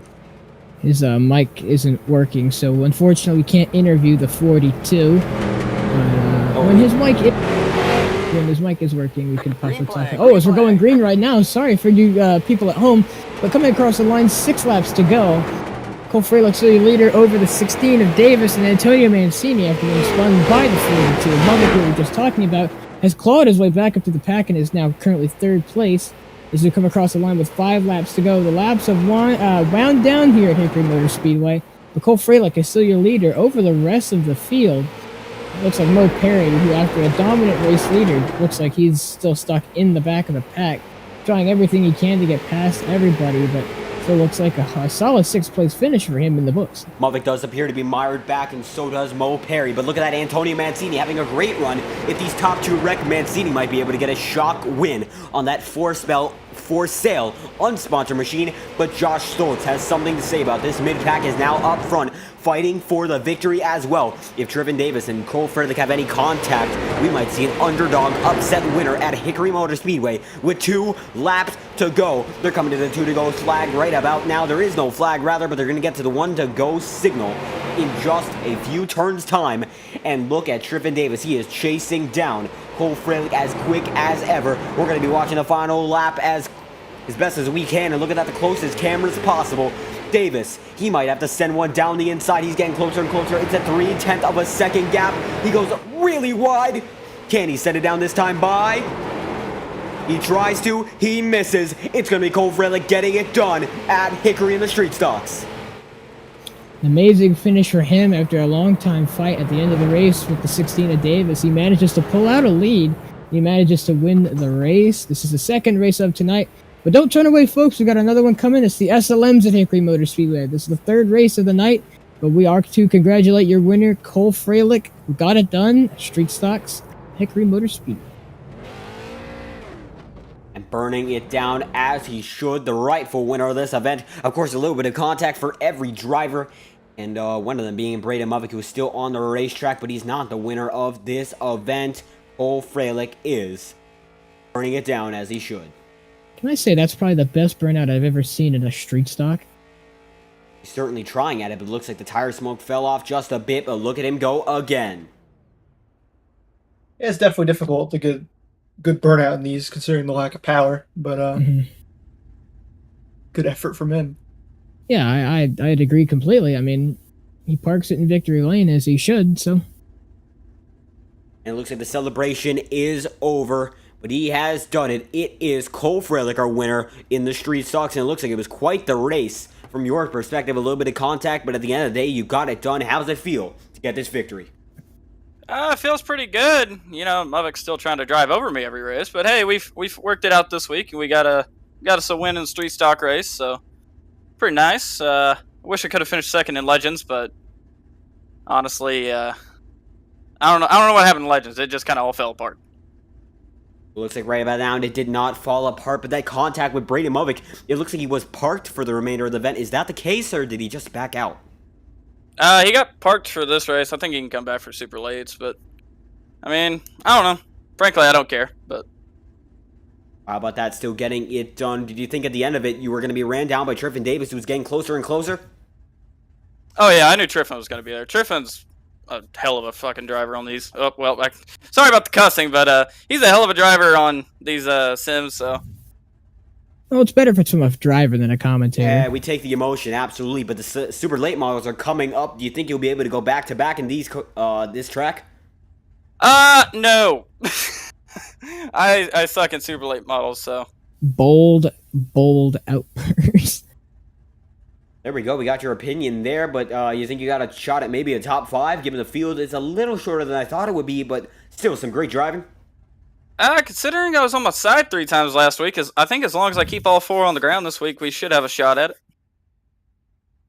Absolutely. How about that? Cole Fraley getting it done, hoping for a good finish last race, but this time he's going to get the victory. He wins it over Driving Davis by 3.5 tenths of a second. We thank you for your time. Appreciate it, guys. Backing him into the voice chat. And it does not look like we have the driver who finished in second position, but we do have Braden Movick in the voice chat. I don't know if his mic is not working, so he's in there to just, hear everybody, but well, certainly, how about the driver who finished in third position? Because it does not look like we're going to get the opinion of Triffin Davis. Rounding out our podium ceremony, it is Antonio Mancini, and you got it done at the end of the day with a fierce battle involving Josh Stoltz. What? I'm sorry, I'm confused. I just went from one to another. What was that? I only heard the end of it. Well, I was saying that you got that podium finish there, fighting with Josh Stoltz. How's it feeling through those final few laps? This is the first podium I've ever gotten. I didn't think I was going to stay in front of Stoltz, but I didn't think anything was going to happen there after Movick dumped me in blatant turns, but it went well after that. I feel bad for Mo. He should have definitely won that race, but... Absolutely, Mo Perry had a dominant race there and unfortunately ended there early on. But did you think at the end of the day, if Triffin Davis and Cole Fraley came together, you'd have a chance at the victory? Oh, I thought they were going to get together there with either 3 or 2 to go, but then nothing happened. But I'm happy to get on the podium because I haven't had the best reputation in any sort of league setting, so this is good. Great to see that in this league, OSRL, always intense competition. You're able to get it done, and that was far from a fluke. Antonio Mancini, first career podium in the OSRL Short Track Showdown. We thank you for your time. Thank you. And before we get to any further interviews we're going to get one with Mo Perry, we got some text from Brady Movick in the Short Track Showdown general chat room, and we're going to read them off as follows. Of course, Cole has another temper tantrum, turns down on entry, and knocks me sideways. Full lock trying to save it and it catches him, and we both half spin. Whoop-de-doo. Then he dumps me again. Tried in 1, failed. Tried in 3, failed. Drives through my left rear in 4. Like, dude, come on. Get some thicker skin and don't take every tiny bump so personally. It looks like that's the feedback we're going to get from Braden Movick following that race. Not able to get any commentary voice-wise because his microphone is broken, but great to hear some insight from the driver of that 42. I think that's all we're going to be able to get. How we go to another driver, the driver who finished in 5th position, rounding out our top 5. Mo Perry, how you feeling after that event? Pissed. I can see that. And Mo, have you taken on the new name? What's the new name? I said it last stream. I know you did. I just want to hear it again so I can go back to the other VC. So you're not taking up the name Morbius Perry? Absolutely not. Oh, that's a shame. Looks like that has anything to do with the race, but looks like a lot of contact there. You were leading far and away, and all slipped away there. Think you got another chance at the super late model race? Well, Hickory's one of like 4 tracks I'm good at on iRacing, so hopefully that carries over to super lates. I wish we were doing Xfinity cars, because I would have walked the field on those. Xfinity cars. We've seen events at Hickory there. Eric Step actually threw one, but we're not seeing that here today at the OSRL Short Track Showdown. And there is about a half-hour practice that's going to start at 10 o'clock Eastern Seaboard time. Think you're going to be able to use that? It's moved up to 9:45. Moved up to 9:45. How about that? Oh wait, Braden Movick has fixed his microphone. Is that so? It looks like we actually have more and more drivers hopping into the race channel, but it looks like we are going to get practice shorter than I expected. Thank you for informing me, and I think we're going to have to cut it short there. Unfortunate ending for you. Oh, would you have any final thoughts before we do? He apologized, but okay, hang on real quick. Is this supposed to be like a PG-13? What's the... I would prefer if we kept it clean for the audience that watches. I know some of my family watches. I know some people who have drivers. Okay. Just don't Travis Brown it. Okay, I was just making sure. He apologized to me. However, the low level Braden Movick, not gonna really try to give him any leeway next race. That's Well, a how good about way of that? The putting it, I word is think. out for the number 42's driver, and Mo Perry has put it out on this stage. The number 41 machine gets a top 5 finish, but he's looking for more. Maybe not just in results. We thank you for your time. Ooh. And it looks like Braden Muffick is actually in our waiting room, and we're going to bring him in right now. Microphone is fixed, and I suppose you have a lot to say. Braden Muffick, let's hear what you got. Well, I won the Legends race, Just don't. so that's pretty cool. Muffick, for the love of God, please do not Travis Brown the interview. We've already had a lot. What was it? When Freilich came in here, he said a few words, so if you couldn't. Well, it was all his fault, so. Don't mooncar the interview, and we should be good on the YouTube side of things. Hopefully.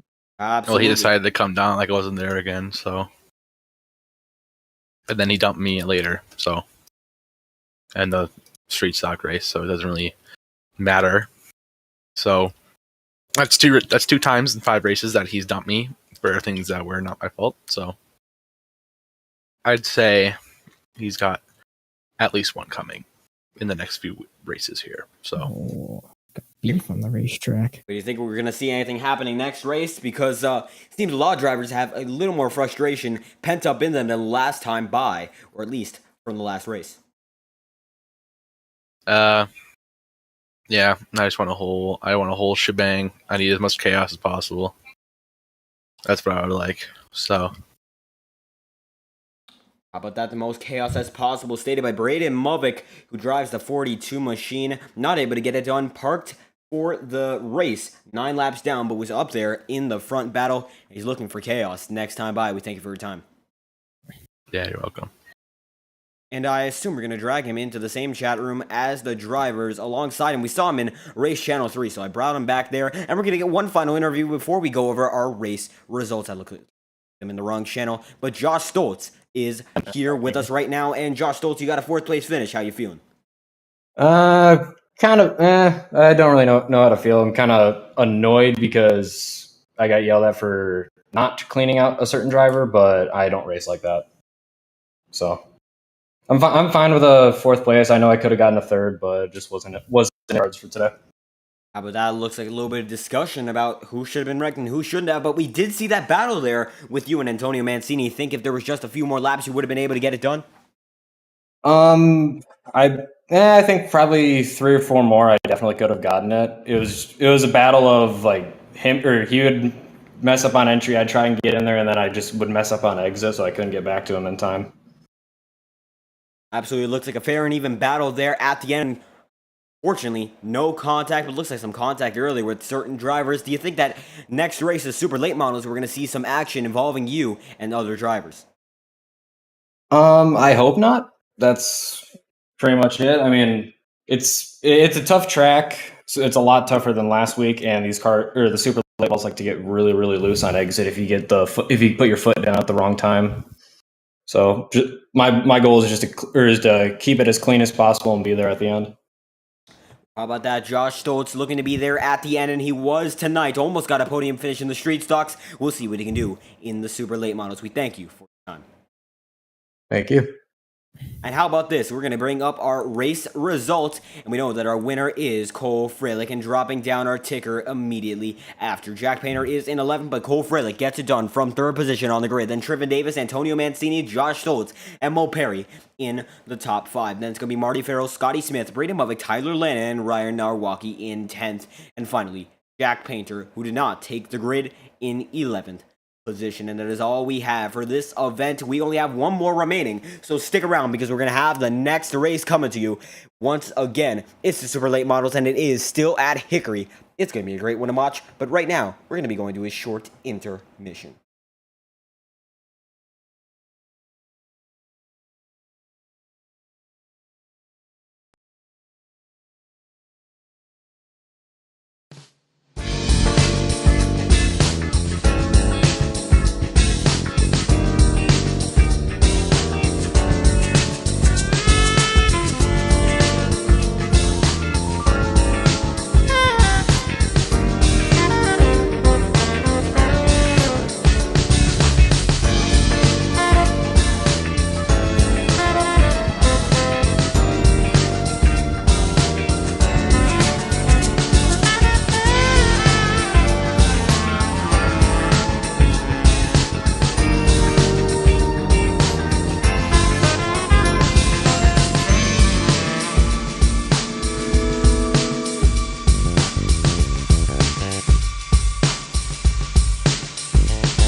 As the music has concluded, we are getting back to the action, and our former broadcast booth member, Ethan Stanley, is going to be racing in the super late models here.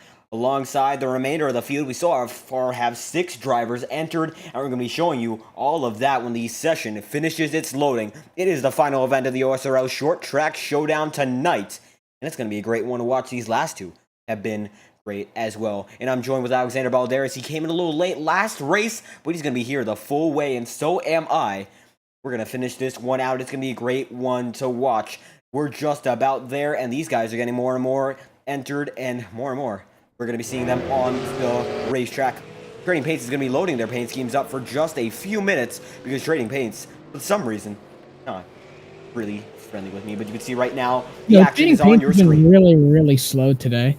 Like, during the Iora Dega race, none of the schemes are loading except for 3.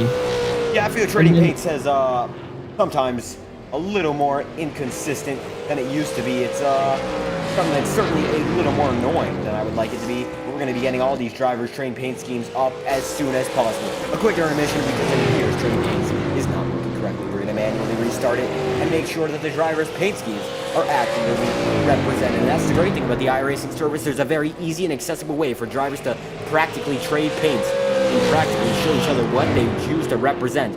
iRacing has a very basic system of custom paint schemes, but you could really be limitless with a system that is created by trading paints.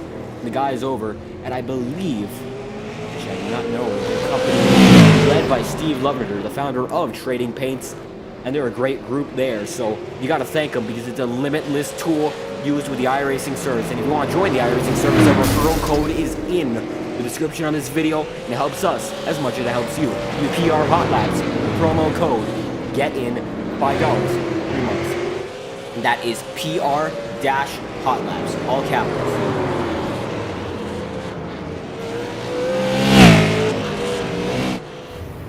Paint schemes are finally loaded. The Slipstream signed car of Jack Painter is on full display. Now that is amazing. As we head into qualifying now, with all of Trading Paint's schemes supposedly being loaded. Oh no, we're not qualifying. I did not just say that. You didn't hear it. Off that qualifying magically. We got 24 minutes remaining in this practice session, and it'll be go time. So, to anyone hearing that, you heard nothing and then your balls. But there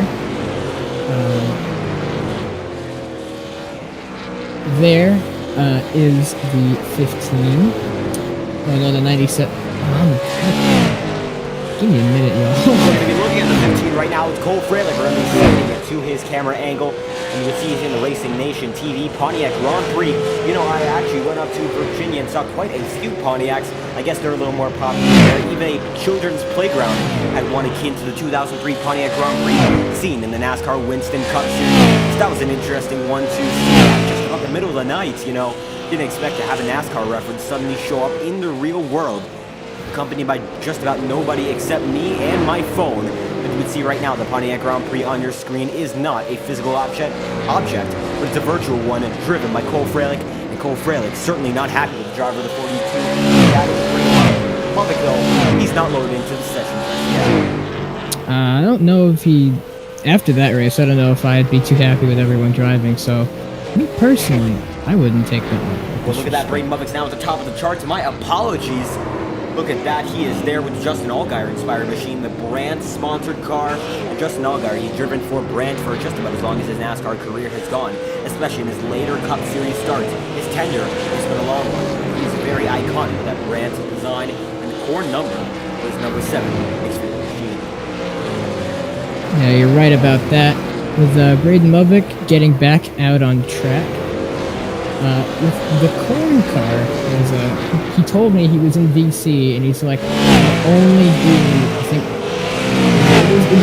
I think the state he lives in, but it was like, he said that he only picks those companies that are based in his state, and so he chose the corn car of all cars. How about that? We're going to go back to watching Braden Muffick, because it looks like he is in a sea of cars so far, but it looks like he's more so at the end of it.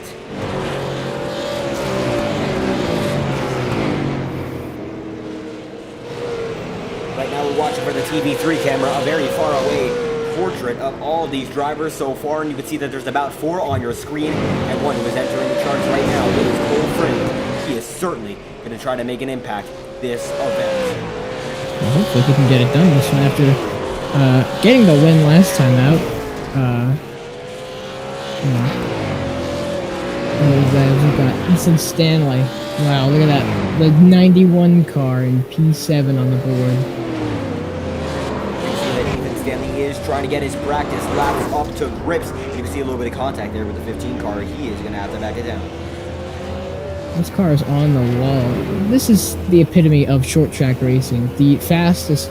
I think this is the fastest short track car. I could be wrong, but... I wonder if this is faster than the modified. This might be one of the fastest strictly short track cars. Is of course a car that F1 cars could technically take it on this service, but right now we are seeing the super late models on full display. A very hard one to drive. You gotta have some talent to make it work. And whoa! Oh my god! Now they're just abusing the tire barriers. Go Freilich up and over. And Freilich really just lost full control of that race car, and he's going to be back to pit road, and he's going to be getting out shortly on those Hoosier tires. Hoosier tires on this one compared to Goodyear's that you see in most stock cars on the service. Well, Hoosier is a short track company, so you know he's rolling around with the Hoosiers, but they don't blow out. This isn't the 1994 tire war. Absolutely, we are looking at modern Hoosier tires. They are a group of professionals by now. They're well known in the short track scene. They're seen even in series such as the ARCA Remax series, or were seen in the ARCA Remax series before, a series of changes in the acquisition made by NASCAR. Right, we are, and there is the 15 of Cole Freilich. Mother currently leads the standings with a 2,000 lead over Jack Hayner.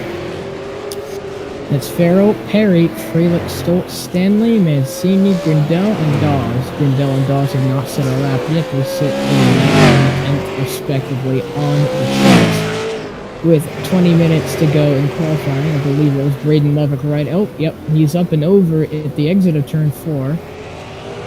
And nobody's gonna hit him. These cars are awfully loud compared to those that we see beforehand.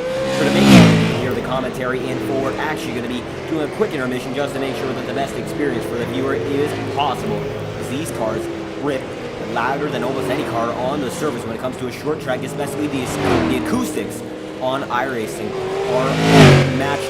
Well, are very impressive. We want to make sure that the viewing experience is as good as it possibly can. We're back.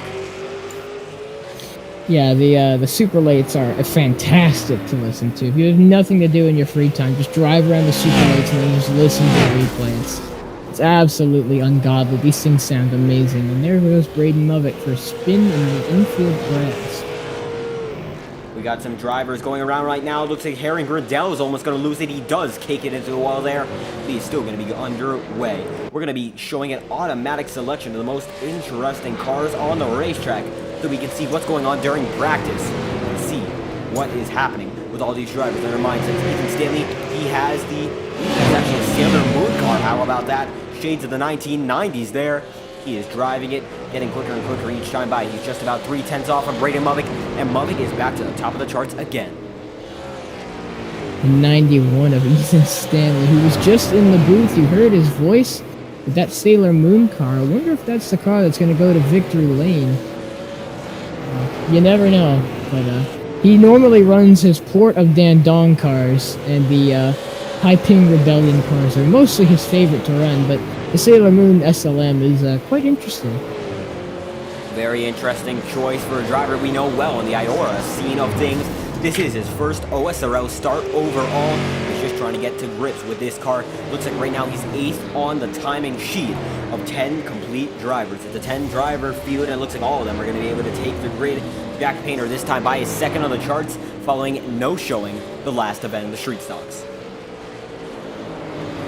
Yeah, right, you are, but with about 17 minutes 50 left in practice, the drivers will now actually want to try and get laps around, but Lovick still leads the timing sheets. Now a bit more over Jet Painter, who Lovick must have ran a slightly faster lap, but he probably will be the fastest one. I'm at least assuming in this race, but you know, it all comes down to qualifying in the race where you end up on a short track, because track position is all that matters, really. Absolutely, and it is interesting to know that Braden Movick is up at the front of the charts again, and his best lap was a 13.906. To put that into perspective, you can get about 4.5 laps in a minute with this car, and there are 75 laps, so it's going to be an awfully quick race at pace. And we do have a 15-minute shortening of this overall night of racing. And add to that, the qualifying might be over before the timer is set. We might have about a 20-minute head start on where we would have been had these drivers gone to the fullest extent of timing in their races. So it's great to see that we're going to have a very jam-packed night of action. And we're going to be able to get it done on a great span of time, as Braden Movick is actually pushing it right now. Stanley to get onto the track, and multiple drivers are following that 42. 42 being fastest in the practice session, a lap 5,000ths faster than the 97 of Jack Painter. We roll down the back straightaway, the 42 hits the wall, grinds the wall, trying to use all of the room on exit, but still has the fastest time out of everyone on practice. It probably... Oh, Frelick's going to send it to the top. How about that? And look at that. It's a dead even tie again in hundredths of a second, similar to what we saw in the street stocks, but in that session, it was a 0.0000. Cole Frelick has a clear advantage of 0.003 of a second. It doesn't show it on the ticker, but that is how the data works. Cole Frelick's going to be just in front of the driver, the 42, and the tempers might just start flaring in voice chat already. Well, now the 42 will try and get back out on track, and you can see there he is in the background. Now he wants to beat the time of Cole Frelick, because he doesn't want him to be at the top of the board. Every driver wants to be at the top of the board, even if it's practice. If you're at the top, people know, like, you know, don't mess with me, because I'm the fastest in practice, and I will own all of you on the racetrack. But it's a status symbol, really, to lead practice, because no one takes practice sessions seriously. If they've already run enough races with the car track combo, they typically don't tend to run the practice sessions. But in OSRL, we try and keep the driving standards as clean as possible, so these drivers will try and not, destroy their cars, but, as you can see, maybe not the cleanest. You see right now, Cole Frelick back onto pit road, and Braden Movick, he is not on pit road, he is out on the racetrack, and it looks like Antonio Mancini is following him. Mancini, a great run last race, so he's trying to do it again. Yeah, Antonio Mancini, I'm surprised he had a very good run last race. It was very good to see him up there in the mix. I think he finished 4th in the Street Stocks race. And it looks like Braden Movick goes out of the park, or does he? Wow. So like I said before, about these cars, these guys junking their cars entirely, I was probably wrong about that. So there he goes, he hits the wall, and hello Sam's Club. So goes flipping, rolling down the banking. He stops and he tows back to his pit lane garage. Look at that, Braden Movick. A big incident there, and we're going to be going back to Ethan Stanley as quick as we can. Stanley so far 4th on the charts. He's just about a 10th away from Cole Frelick, so Ethan Stanley might be one to watch in this event. How about that? Yeah, Ethan Stanley, known for being a more kind of like Sergio type of driver, where he comes in he's more of a race pace guy. He's told me he's never fast on the one-lap shootout, so he's never good in practice or in qualifying, but holy crap. Wow, what was that about? It looks like that was Jack Painter. All these guys are riding the wall. Well, that isn't the coolest thing I've seen tonight. Jack Painter deciding to ride the wall completely around the racetrack. Movick going around the racetrack. He only needs to improve on his lap maybe half a tenth more, and he'll have a clear advantage over Cole Frelick, in practice at least. He's coming across the line. We've got about 13 minutes remaining in practice. There's a 97, the person who ran the wall. And Movick is going to try and do everything he can to get to the top of the field in the practice session.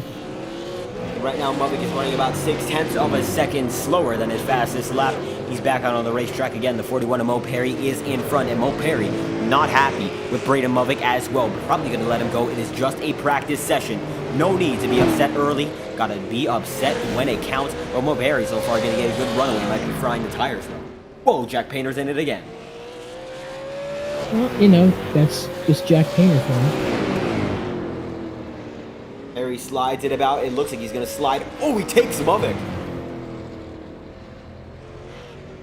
And Movic crashed in the practice session with not much time remaining, so we get to the qualifying and the racing action quite soon. But all these guys have to get to grips a driver. Like Dustin Dawes, though, he's not even set foot on the track once. He might not be able to make the race at this pace, but he has registered, so we're hoping we're going to have a 10-car field once more. Harry Grindell, he has not gotten onto the racetrack as of recent, but we saw him on the track earlier, so I do think he's still with us. And we're going to go to Jack Painter at the moment, still going around the racetrack trying to get some improvement, but now into pit road as Mo Perry's going to go out. Braden Movic, though, just bit off more than he could chew there.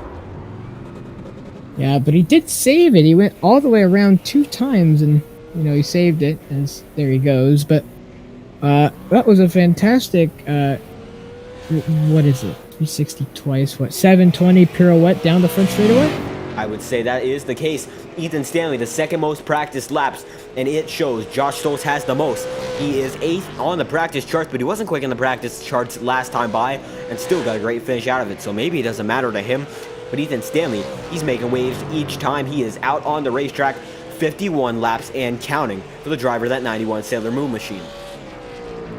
Yeah, right you are. Ethan Stanley, known for coming out in the last moments of practice to try and slam down a fast time. Track evolution is humongous at short tracks. You'll see the track either get really bad or really worse. It seems as he goes around, it saves it just like Movic did.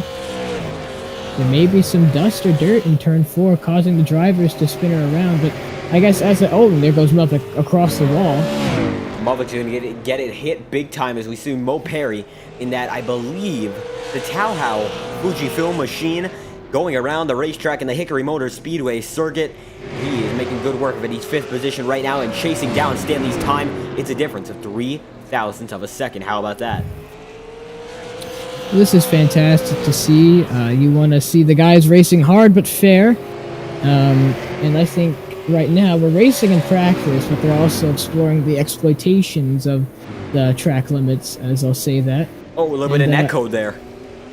Yeah, a bit of netcode with the 41, but I guess the drivers are now pushing the boundaries of how close they can get to cars. In the background shot, that was Ethan Stanley, but with 9 minutes 44 left in practice, we should get qualifying and the race underway very shortly, so please do stick around.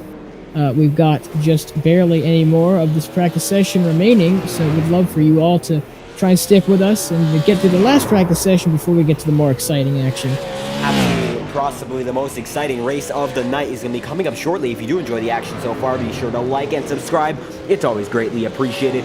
We've seen a lot of action so far. We've seen a lot of different faces in the booth, and in this racing track, Hickory Motor Speedway always brings out some interesting moments. The tempers seem to be flaring throughout most of the pack so far.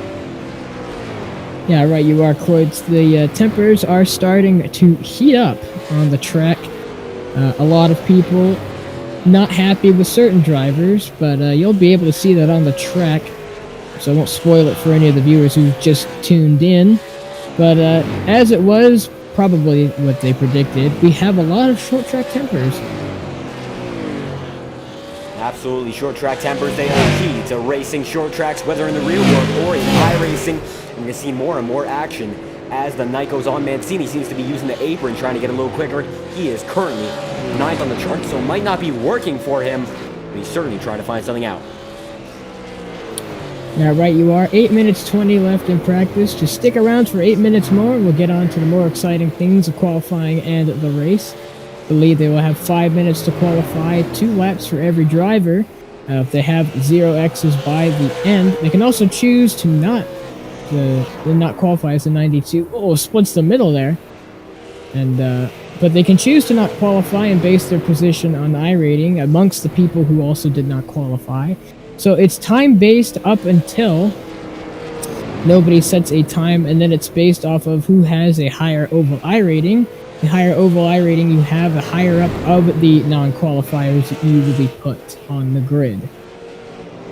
You're absolutely right about that. iRating can determine grid position, and admittedly, given my iRating, I have seen myself at the back of the pack many times, but I consider myself the one who can drive through a pack, even if I am not necessarily the quickest on the qualifying charts. Ethan Stanley considers himself that type of driver as well, but right now he's 4th in practice, and he's certainly showing why he has a 2171 iRating, which is not the lowest in this field.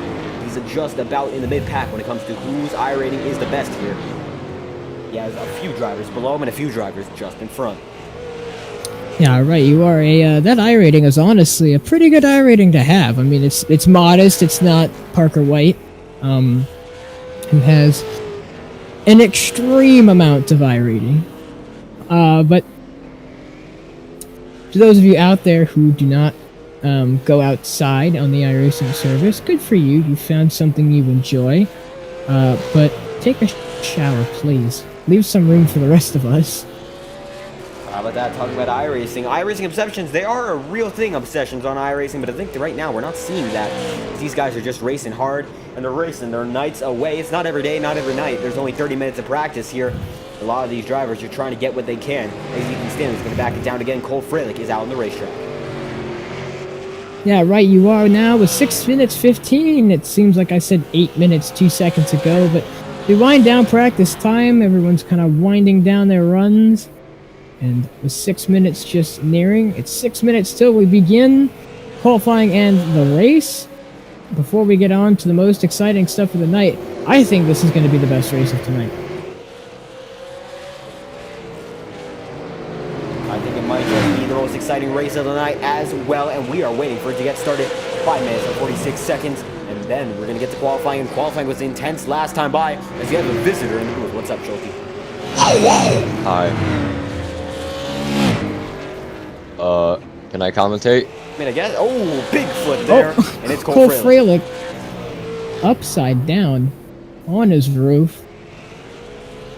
Mancini's in here, everyone. Escape. Well, Mancini was in the last race, and he actually did pretty well. He finished P4. Maverick wrecked him. Not surprised. But... Oh, wait, yeah, he was. Actually, that was surprising. Mm-hmm. Cabrera wrecked more than Mancini, actually. That's kind of surprising to me. I got a feeling Cabrera wasn't even in the race. Everyone was marked safe from skid, yet they still wrecked. It's Skid's ghost. I mean, credit to David Cabrera. He seems to come up in our broadcast more than when he races, but I don't think tonight we've seen him at all. Well, you're right about that, but doesn't mean we can't poke a bit of fun at somebody. Poke a bit of fun. You're right about that. He can drive, but certainly seems to have a tendency to get involved in incidents. We have seen him quite a few times. OMG, is that the real Ethan Stanley? That is Ethan Stanley. He was commentating with us earlier, but he is here now, racing at Hickory. No way. What is that?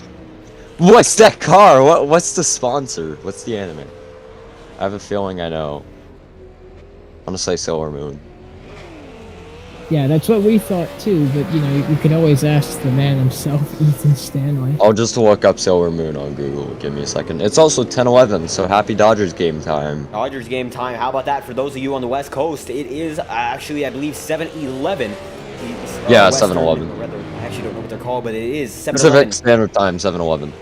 11 Nice. for the Dodgers fans over there in Los Angeles, California. All right. But right now, we're all racing fans, no matter the time, and we're going to be seeing Like, no way. Yeah, it is Sailor Moon. Anyways, do I watch the Dodgers broadcast as I commentate this? Amazing ideas. You could, personally, but I think we're going to be seeing an intense race. We're going to have to keep it as interesting as we possibly can. 3 minutes and 33 seconds remain before the action starts. Just during the most intense battle for the lead, I yell, "Oh, there's a home run hit by Mookie Betts or something." Castellanos, it will be a home run. I apologize for my actions, blah blah blah, whatever. Yo, J-Rod, I never knew he was in Major League Baseball. I can't believe it. He's in MLB, guys. Is he in the chat?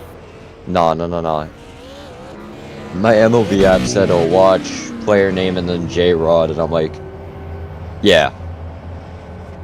Oh, if only. If only. If only. I think he plays baseball, so I guess it works. He does play baseball. 2 burnouts. Yeah. Pretty cool. Mm-hmm. Alright, guys. Someone send me a meme, and I'm gonna post it in this general chat. What general chat? And a general chat I'm in, server you aren't in. Oh, no, that's unfortunate. Looks like there's a few drivers stopping. Oh, when they're all hitting Braden Mubbock. Oh, whoa. Is this a... We've What's got going on beef. there? They all just stopped and hit him. Walker Bueller on his way to go on the injury list for the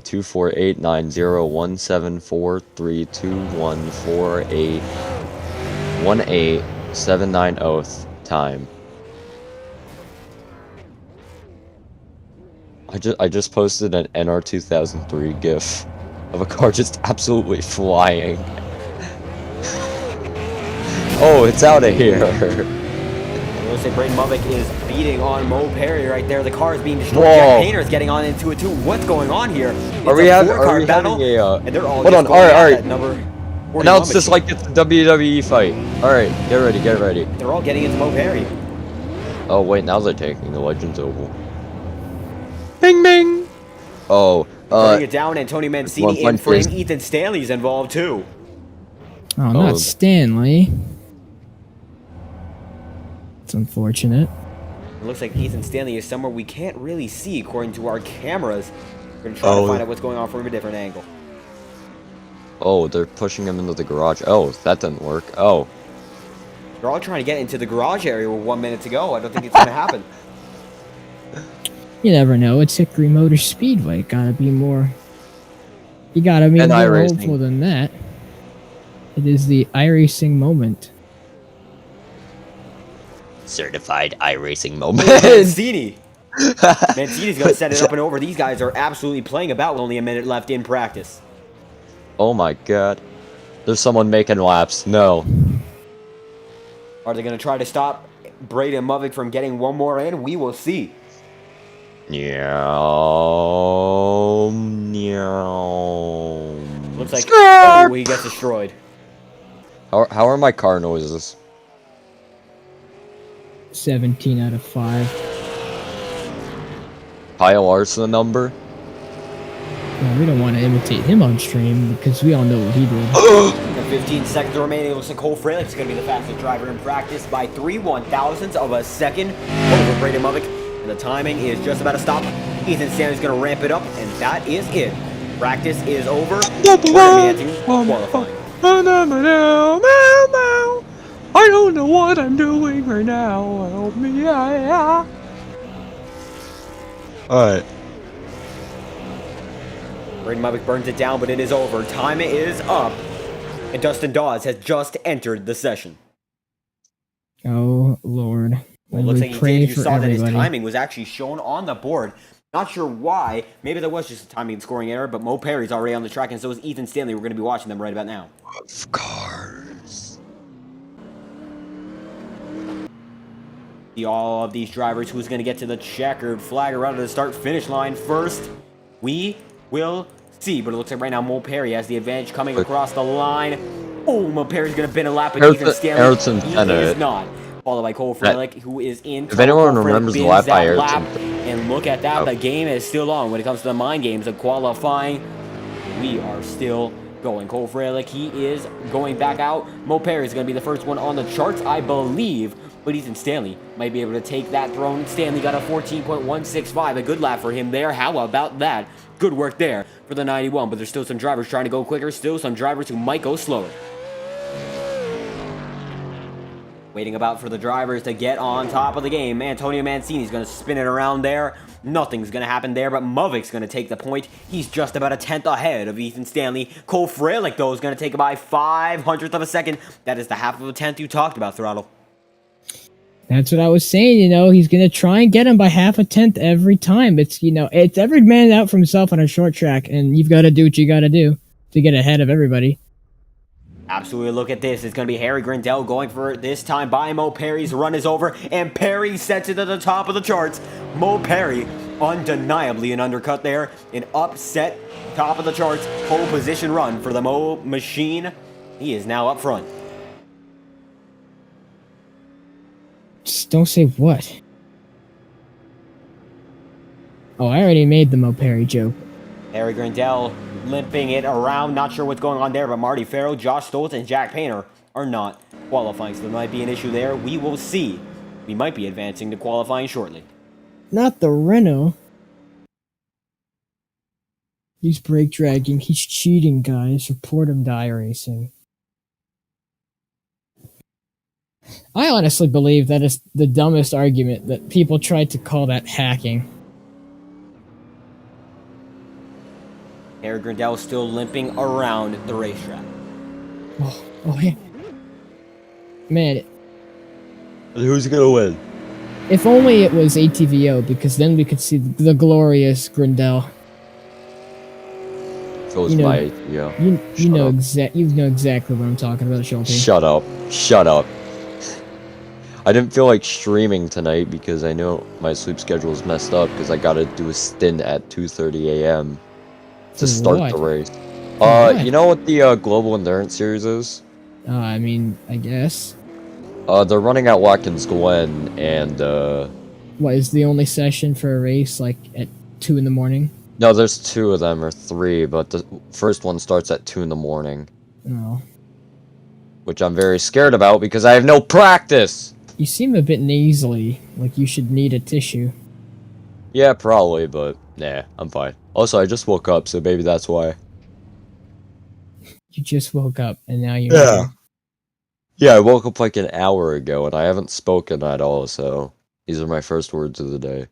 Looks like qualifying has ended, and Mo Perry is going to be the pole sitter over Cole Frelick. Alright. Braden Oh, Moffitt and Ethan shit. Stanley. It is time for the starting grid tonight, and it's going to be the final race of the night, and we're going to be opening our starting grid immediately, and it looks like it's going to go the way of the number 41, 13.956 to top off the charts, and Cole Frelick's 14.003 is in second, then Braden Moffitt in third, and Ethan Stanley in fourth, and Antonio Mancini with a 14.177 is in fifth, and Harry Grindell is in sixth position. Jack Painter, Josh Stoltz, Marty Farrell, and Dustin Dawes have all not qualified on speed, but I believe Dustin Dawes will not be starting this event.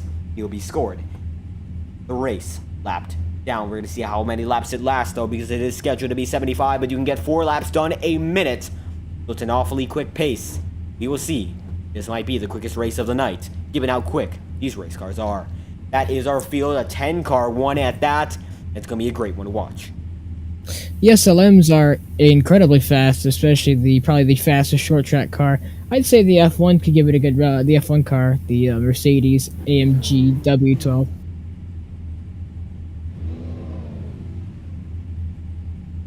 Well, I'm not sure. Well, one car is made for turning left and right. The other is made for turning left. So it's going to be close. I think it wouldn't be too close, actually. The Formula One is a lot quicker, but this is a strictly made for short track ovals type of car, so.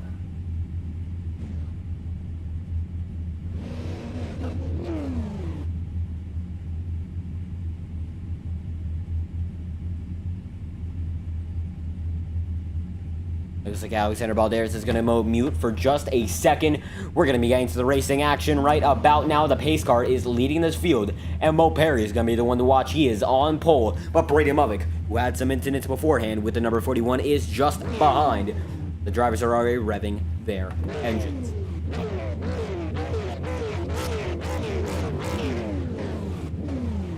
Here, the engine's right there, but the pace car is off. We got a Ford Mustang this time by leading the field of super late models. We got a Dodge in pole position, then a Pontiac, then a Dodge, and a Camaro on the second row. A very diverse field with a lot of great drivers in tow. Looks like 9 drivers are going to be taking the start of the race, or rather, 8 drivers, as Jack Painter's now on the starting grid as well. We're going to have an 8-car field deciding who gets this race done.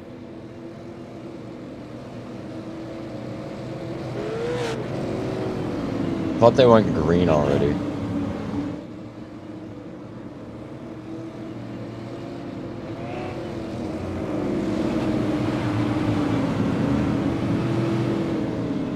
Moment, it is 1 lap to go. They have not gone green already, but the engines are already fired up. So we're going to be seeing amazing action in just a few short seconds. The Ford Mustang pace car picks into the pit road, and we are green for the first time for Hickory. Big shut there. Ironically enough, we have no Ford Mustangs in this field, nor any Fords. Look at that. It's going to be Braden Movick leading the second row, but it is going to be Mo Perry leading the first, as Jack Painter is not in the race so far. It's an 8-car field. And Mo Perry's going to be leading. Lap 275 is already here, and they're going to be going as quick as ever. Last lap was a 15.799 by Mo Perry, the quickest of the field so far. Mo Perry out with an amazing lead over Cole Freilich and Braden Lovick. But Braden Lovick chewing to prove his pace as he stays there as the inside of Cole Freilich. He wants to make his practice pace work, and he's trying to make it work, but he gave the inside to Cole Freilich, but he's obviously faster than him. You can see there. Oh, and no, as I said, they just turned around. Caution out, 4 laps into the race. Braden Lovick got dumped, but I think he should keep his second or third place. But would you look at that? As I said in practice, may not be the fastest person in practice or qualifying, but Ethan Stanley is second place.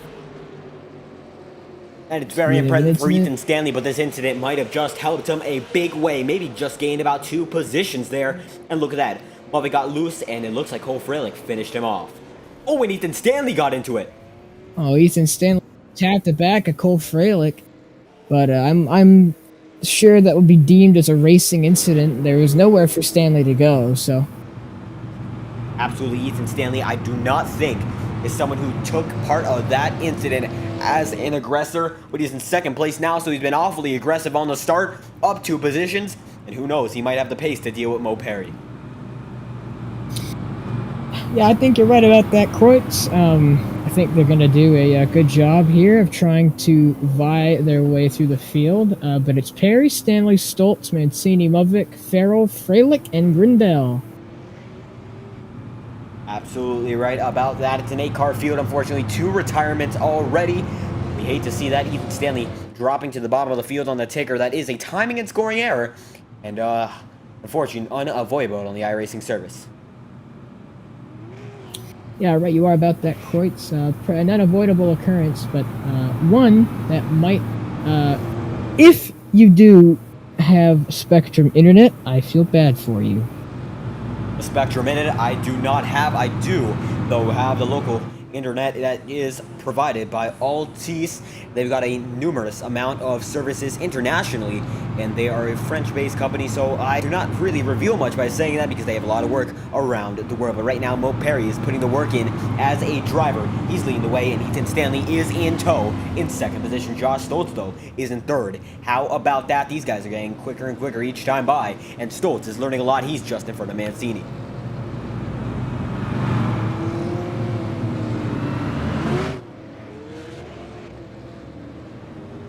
If that isn't the most Mancini thing I've ever heard. Mancini's actually doing pretty good tonight. I know he has a reputation of not being the cleanest driver. I've raced with him myself, and admittedly, I've got my fair amount of stories involving his likeness, but seems tonight he has cleaned his act up, and he's doing great, and honestly, I wish him nothing but the best in this race. But right now, Mo Perry wishing himself the best. Amazing start, and we're back underway at Hickory. As we're going back underway, nearly 3 wide there in the back of the pack. Mo Perry leads over the rest of the field. Ethan Stanley trying to hold on to his second place, but Mancini trying to pose up a fight, and he's trying to go for the lead as he jumps up into second place. Stanley now stuck on that outside lane. Slower than the inside lane, but if you have enough of a run, you can get it done. But now, Braden Lovick, after being involved in a wreck, being dumped by the 15. Look at Mo Perry hits the wall, and Mancini rides the wall in the back of the pack, and he spins on the top side. And it's a caution has come out. Single car incident there, lap 7 of 75, and we were going quick there for just a minute, but Antonio Mancini, commentator's curse, just has an incident. Watching the instant replay of the matter. It looks like there was no contact there. Mancini just got off of his groove, hits the wall, rides the wall, no contact, spins it around. Caution is out, nobody else got hurt.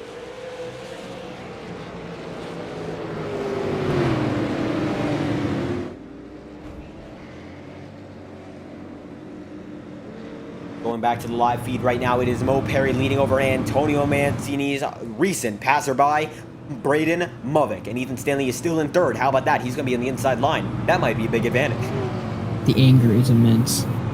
Oh, for sure. He is working that car around with a lot of anger, and he might be just a little upset with Mo Perry, but mostly upset with Cole Freilich, who's in fourth, and they're starting bumper to bumper. Cole Freilich might try to send Lovick in, and we might see another back-to-back caution.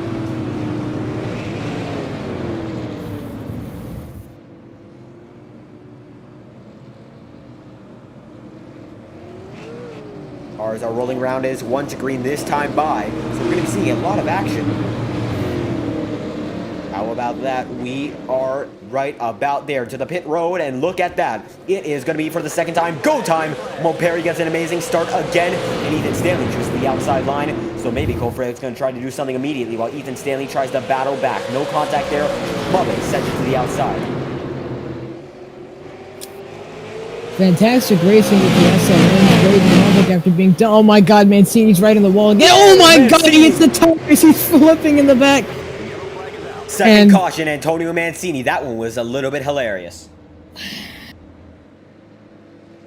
We gotta get a replay of that. That one was awesome. That one. My goodness, oh my Antonio god. Mancini. And that's just an interesting one. Oh, wow. Launches off the tire barrier. Everything. And rewinding again, I'm not sure if he just got into the wall and lost control of the car, or just decided to go for it. Oh, he rides the wall again. And goes for an amazing ride. Amazing to watch, of course. Mancini might just be kicking himself. He was in second position, now he is in last, and he's upside down. Wow. And it looks like that might be Antonio Mancini's race from a podium all the way back down to last position. Unfortunate for him, but that was quite the ride to watch.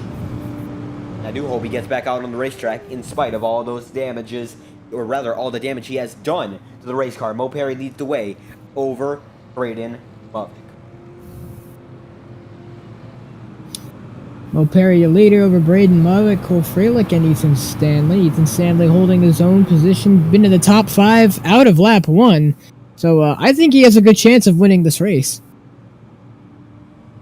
You're right about that. He does have a good chance of winning this race, but I think all the drivers in the top 4 have a great chance. It looks like Cole Frelick going to send it back down the inside, trying to do something to the driver of the 42 there of Braden Harvick.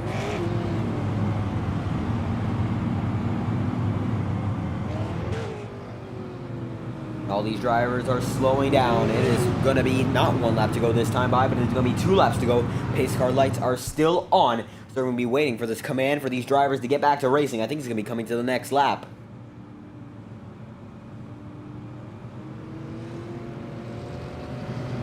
And 1 lap to green. It is go time now in just a few moments. The iRacing pace car leads the remainder of the field. Is it time now? It is not, but let's see if Mo Perry can get another amazing start.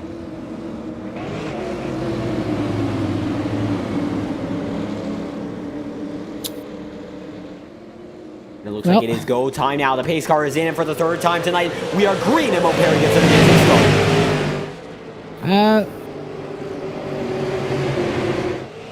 And the 7-car field now is still going. Mancini 1 lap down. It looks like his race is over. He is disconnected from the session. It is now Perry, Harvick, and Cole Frelick with major damage in 3rd position.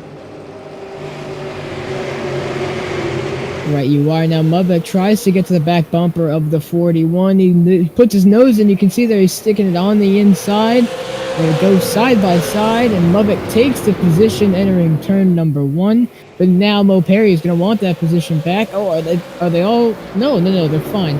Apologies, I thought they all hit the wall, but no, they're all running fine. The 42 leads out in front of the field. He's come across the line to begin lap 13. It looks like right now Cole Frelick has damage, but he's still quicker than Mo Perry. Might not be able to be doing anything about that driver, the number 42 machine, who is out in front. Perry is just going to succumb to the spots he is going to lose because he has a little bit of right side damage there, as you can see, but he's fighting hard as ever for that 2nd position spot. Ethan Stanley going to try to send it down for 3rd position, trying to get a podium in his first chance to run with the OSRL guys. Look at that, he's going to go for it for 3rd position. It's Ethan Stanley to the point right now over Mason Moriarty over Mo Perry. Oh, contact! Mo Perry up in the outside wall. They were about to keep it steady, and Ethan Stanley gets straightened back around. Oh, everyone is straightened out, but everyone is damaged. They're passing the cone around like a ping pong ball. And that all started with Mo Perry and Ethan Stanley. A 30-second rewind is going to be applied to see what just happened, because that was quite the incident. Gonna go back to Ethan Stanley there. Sent it down the inside. And washed just a bit back up. Nothing there. But that is not when the accident happens. It happens now. And Stanley goes down to the inside. Mo Perry rides the wall. Stanley tries to get it recollected. Gets into Josh Stoltz. Stoltz sends it down to Ethan Stanley. Stanley gets it backed out.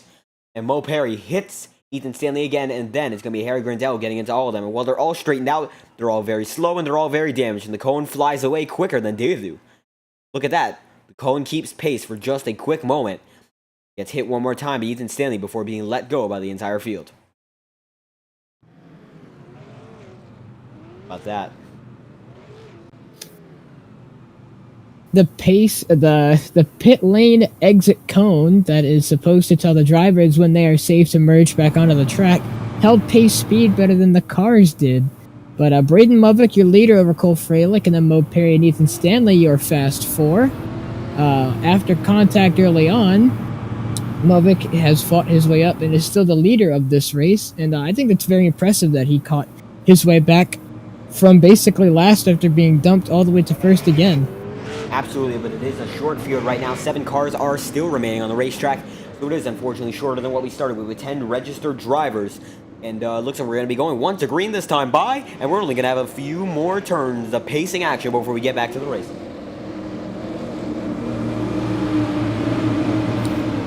So we enter in turns 3 and 4. Pace truck headlights are on, but the tail lights are off, and we are about to go green. The door banging as we come to the line, and green once again. Braden Movick gets an excellent start over the rest of the field. Cole Freilich in the number 15 machine gets a fantastic launch, but as they head down into turns 1 and 2, they head exit down to the back straight. Oh, sorry, it's 3 and 4. That was the back straight. The curve. But as we go into 1 and 2 now, Braden Movick still holds the lead over the 15. You can see the pace coming back to where it should be. But Braden Movick holding an advantage over the field, over the rest of the drivers behind as he hits the wall.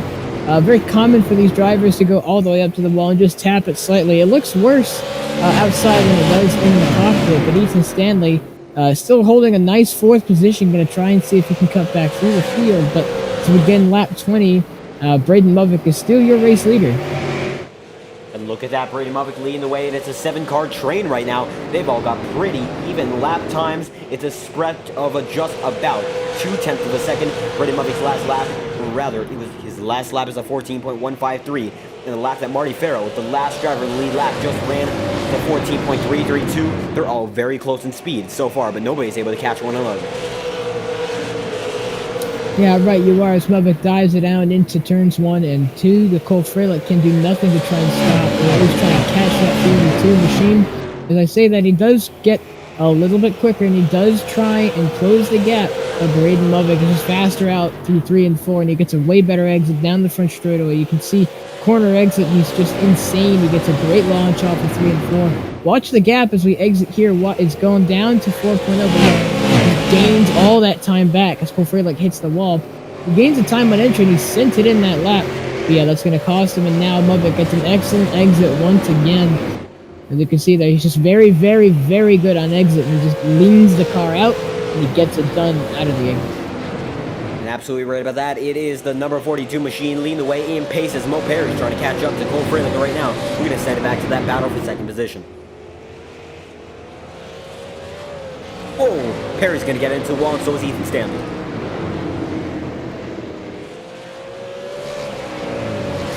It looks like right now Mo Perry is not able to make much of Cole Freilich, but he's getting closer and closer each time by. Braden Movick leading the way over the remainder of the field. It's a single car train, and nobody is able to make any pass about one another. Look at this, Braden Movick. Then it's going to be 2 cars, and that's going to be the final 4. So nobody is really near one another, near enough to make a pass, and we might be able to green all the way. 10:37 Eastern Seaboard time. That's just about when this race would have actually started originally. So these guys are making quick use of the time they have. Battle for 4th now. It is Harry Grindell and Stanley. They made contact before, but they're racing clean, they're racing fair. They're not up front. They're not battling for the win. I think they know that. They're trying to make it happen as Dustin Dawes is on the racetrack. We have a 9-car field. Dustin Dawes, The Nissan GTR hopefully trying to get back on the racing surface, but Braden Movick still your leader. Over a second to the rest of the field. And as I wish for Ethan Stanley to do good, he's now dropped back to the back half of the field. He now has the 024 and the 99 to deal with, but Cole Freilich just cannot keep pace with Braden Movick as we enter on to lap 31, about to be 32 as Braden Movick across the line, this time exiting 4. Movick end over end has got some pace. He's now 1.2 seconds ahead of the driver in second position. He is clearing Cole Freilich far and away right now, so there's no chance at any retaliation for that number 15 machine.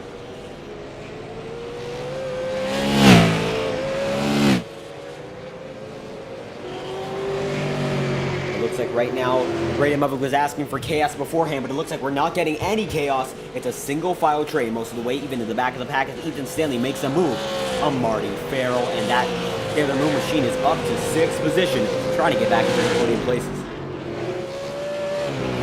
Yeah, right, you are. Braden Movick with an outstretching lead over a second and a half now. It's starting to look like a normal intermediate race with how big the gaps are, but Braden Movick just showing that he has the pace to win this race. Lap 35 out of 75, Braden Movick leads over Cole Freilich, Mo Perry, and Harry Grindell. As we come to lap 36, the lap times are very, very short here, and this long green flag run we're having is proving to be very, very good for Movick. But if we get a caution, that's going to wrangle the field back up again, and it's going to be all over again with the ball. And as I say that, the caution comes out. And I'm not sure if that's for any incident, but looks like right now we just got a yellow on the track, and everyone's still keeping a green. Ethan Stanley seems to have a little more damage than before, though. It might be him. Actually, it might be Harry Grindell who's dropping by, or is that a timing and scoring error? We will see. Commentator's curse coming out once again, as I said that a caution would be very bad for Movick. It comes out, and I'd like you guys to know that we do not control the cautions. It is OSRL Race Control that decides whether the yellow comes out or not. So that's just very, very unfortunate timing for Braden Movick, but I'd like to see where the strategy plays out here now, because now it's interesting. We're halfway through the race. Do you stop for fuel? Do you stop for tires? We're all in the unknown now. And I'd hate to say, but I think that caution was just done to bunch up the field, as it looks like Freilich and Movick are going to go into the pit road at the same time. Are they going to hit each other? We will see, and you can see the battle for pit road as Mo Perry's going to take the lead. Yeah, right. His lap back. Yeah, right, you are. You can see the flags waving down the front stretch, but lap 36 out of 75. Caution is out for an unknown reason on the track. Could be the competition yellow. But as we're under caution, everybody has decided to pit. With the exception of Mo Perry and Dustin Dawes, and Dustin Dawes is 35 laps down at the moment. So he'd have to run the entire green flag stint we just had to get all of his laps back, so I'm sure his race, or his chance of winning, is possibly over, but a good run from him that he tried.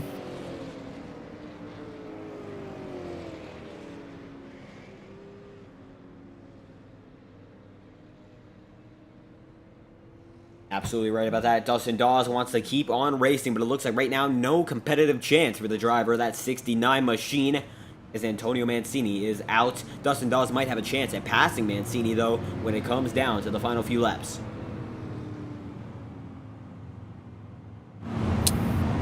Yeah, right, you are. As we get closer and closer to the end of this race, competition caution was called to bunch the field back up again. This eliminates Braden Movick's entire lead that he had over almost 2 seconds at one point. Green, apologies for that, and it's going to be Mo Perry leading the way over Braden Movick.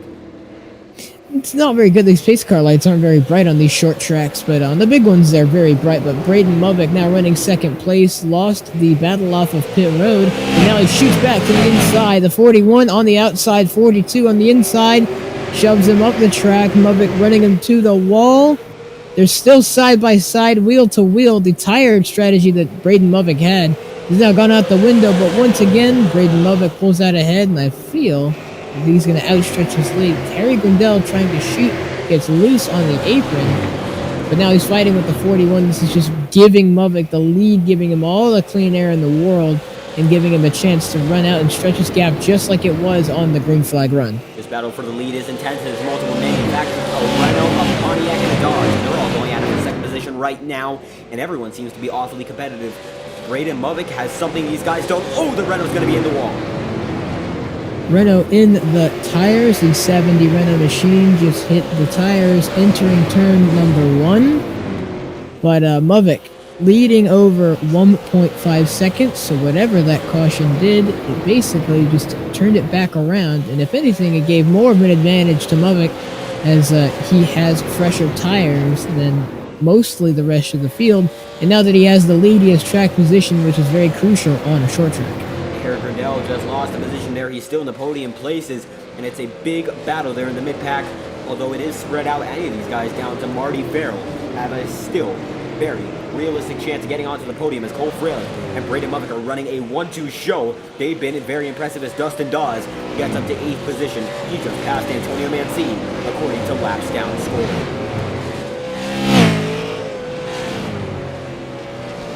Braden Movick still leads the way over Cole Fralick and Harry Grindell. It is a very, very dominating race for number 42. Because Braden Movick has not set a foot wrong since an early incident in this event. He's still taking a clear and dear from here. Ethan Stanley's going to get up to 5th position, as it looks like Dustin Dodds is actually racing these guys as if it is for position. Yeah, right, you are. Movick now having a lead about 2 seconds, about 1.7. You can see there Cole Fralick just trying to get anything on entry, but Movick is just too good on exit and powers back through that gap, getting bigger every time they go through the exits of 2 and 4. Absolutely, the exits of 2 and 4 is strong suits. 48 laps into this event as Marty Farrell and Josh Stoltz are fighting for that 7th position, with Dustin Dawes watching just behind. How can we see a nose camera from the 69 of Dustin Dawes? This is the gearbox, and this is the nose of the driver who's watching this race intently. Looks like for some reason telemetry is not showing for the driver of the 69 machine. We're trying to fix that right now. But that is still not working, or is it? It just isn't working for Dustin Dawes, who did not start the race, and that might be just an issue with the technology used to present these races. But you can see that Dustin Dawes is right there on the gearbox of Josh Stoltz. Now we've got a battle in the back of the field, the battle of the lapped cars. Mancini is 43 laps down. As we wind down to the end of this, oh my god, he hits the wall, and that's damage on the right front you can see there. But as I was saying, as we wind down to the laps here at Hickory Motor Speedway for the final event of tonight, 53 out of 75 laps completed. There is your leader, Braden Movick, who has led almost, I'd say at this point, all of the laps out of this race. He has been the most dominant car out there after being involved in incidents early on in this race. He has fought back through the way of his field, and he has gone out to the lead of this race. He's currently the leader over about 2 seconds compared to Cole Fralick, and the gap has gotten a lot bigger. I wonder if there was an issue out in the back of the track. It looks like Cole Fralick might just not be driving it as well as he used to with these older tires. Looks like the damage might be getting to him. Last lap for Cole Fralick was 2/10 slower than that of Braden Movick. And look at Harry Grindell. He is on a roll right now. Might be actually catching up to the 15 car.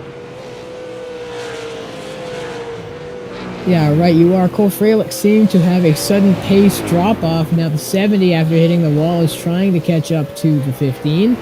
As we come across the line, we are beginning lap 57. Braden Movick still your leader over everybody else. Cole Fralick in second, Harry Grindell in third, and Ethan Stanley running a nice solid 4th place. This is doing great in the points. This is his first OSRL start ever, and after just being in the booth with us, he's now on the track running in 4th position. The number 91 Sailor Moon car. You can see that in the back of your shot. If you look carefully down the front straightaway, you might be able to see it right there. There is Ethan Stanley in the back of the pack, but we're more interested in this battle between the 70 and the 15. There is Ethan Stanley right as you see him on your screen. Here's the battle between the 70 and the 15. The 70 of Harry Grindell trying everything he can to get past or even to get close to the 15 of Cole Fralick.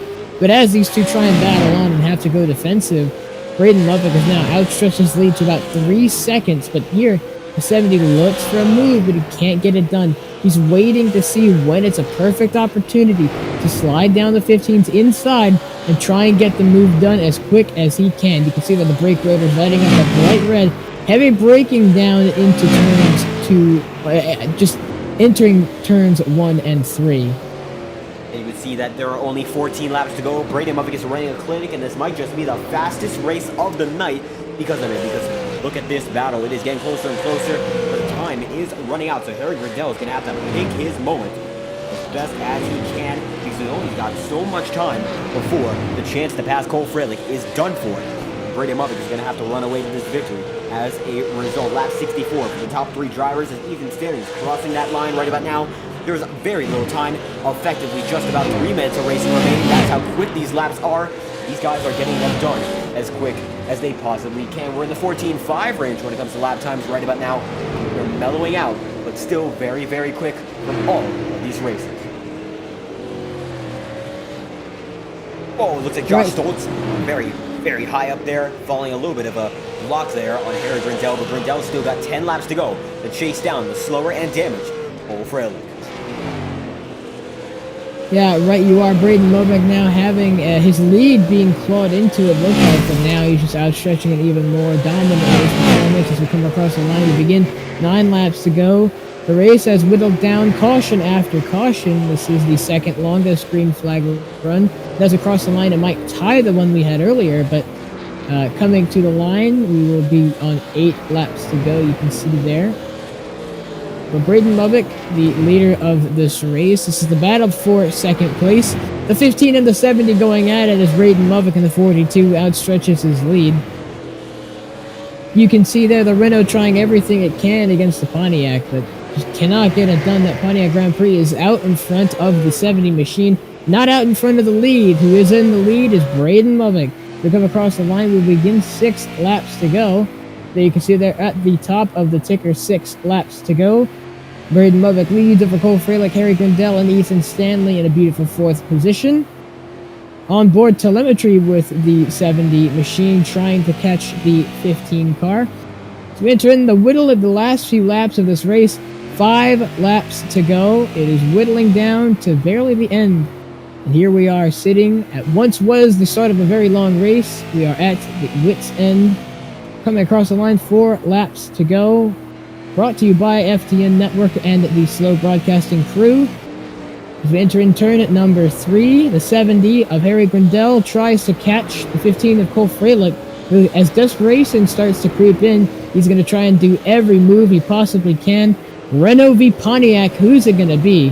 But who should we be talking about? It's the 42 of Braden Lubbock, who has led almost all of the laps of this race, and he's led an insane amount of laps this race. He's put on an amazing show for all the viewers at home, getting a win during the Legends race, and comes across the line, white flag, 1 lap to go for our leader Braden Lubbock. A dominant race performance through all throughout the race. He got a win in the Legends race at Hickory Motor Speedway, and he's going to get it done again at Hickory Motor Speedway with the SLMs. Braden Lubbock comes across the line and wins SLMs for the final race of the night. The remainder of the cars are going to come as well, but Braden Lubbock gets 2 wins tonight. Incredible job there as Cole Freilich and Harry Grindell round out the top 3, and Ethan Stanley gets a 4th position as well. Marty Farrell got very close there, but Mo Perry gets in 6th position, and Josh Stoltz, 1 lap down, is in 7th. 10-car field, but not all drivers got onto the racetrack, but now going to be time again for Braden Lubbock to celebrate another victory. An amazing job there by the 42. Yeah, right, you are. Put on a fantastic show for us here. It was an amazing race. Braden Lubbock was the fastest driver overall in the OSRL Short Track Showdown in the OSRL and Legends events. He put on a fantastic show for us all tonight, a dominating race performance, and the 42 goes back to victory lane. Look at that, Braden Lubbock putting it down still. He's had 2 opportunities to do it tonight. He's done a great job of it. It looks like Cole Freilich is there, and I think they're going to do a podium lineup shot. I think that is the goal of the drivers as Braden Lubbock continues to celebrate. Almost touched Cole Freilich's car. Wondering if that was done to get a response for the driver of that 15 machine, but he's backing it in to victory lane right about now. And as he's backing it into victory lane, the 42 going back to victory lane, the one person we need to talk to out of all the people we possibly can. Braden Melvick, your second trip to victory lane. You got it done with the Legends, and now you've gotten it done with the Super Lates. How does it make you feel? I feel very pleased. The most dominant car out on the SLM track. You had a lead almost over 3 seconds twice during the race. Where did you find the speed? Well, I came into this week hating this track, and now I think I slightly enjoy it. So, I don't really know where I found the speed. I think this track just fits my driving style a lot. Throttle control the whole way around. I mean, like, my rear tires were pretty obviously in the best shape than anyone else. So, I mean, just my type of track. Yeah, we were talking about it on exit. You would just pull away the driver behind, Cole Freilich, would gain it on entry, but you just had a considerably better exit, and that's where you would gain most of your time. So clearly, throttle control being the most important factor for you winning this race. But back-to-back, almost back-to-back victories. You've gone to victory lane twice tonight. I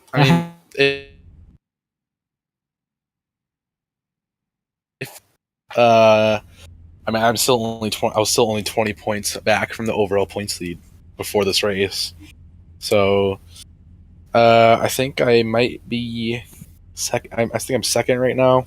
But I mean, hey, 3 wins, and all of them were in different series, so that's kind of cool. Well, right, you are. You put on a phenomenal show for us in the booth. It was a pleasure having you, but thank you for your time. Yeah, you're welcome. Dragging Braden Melvick back in, and that was the interview from our race winner. And he got it done twice tonight. An incredible job by the driver of the 42. It's Braden Melvick, and this is your podium lining up for a picture. And he's still burning it down. How about that? Here are our race results for tonight's event. Braden Melvick gets it done over Cole Freilich and Harry Grindell. Ethan Stanley in 4th position, and Marty Farrell is in 5th. Cole Perry in 6th, 12 seconds behind, and Josh Stoltz, 1 lap down, is the first driver behind the lead lap. Dustin Dawes, 36 laps down, finished the race on track. Antonio Mancini wrecked twice, not able to finish it under power, and Jack Painter not able to enter this race as he missed out on the street stocks as well. 76 laps down and no show there, but it has been an incredible show to watch tonight. 3 races and 2 different winners, and it's been an amazing show by Braden Melvick, who's really put the power down and shown to everyone why he is well known as a great driver in spite of his aggressive driving. He's still celebrating, and I think rightfully so.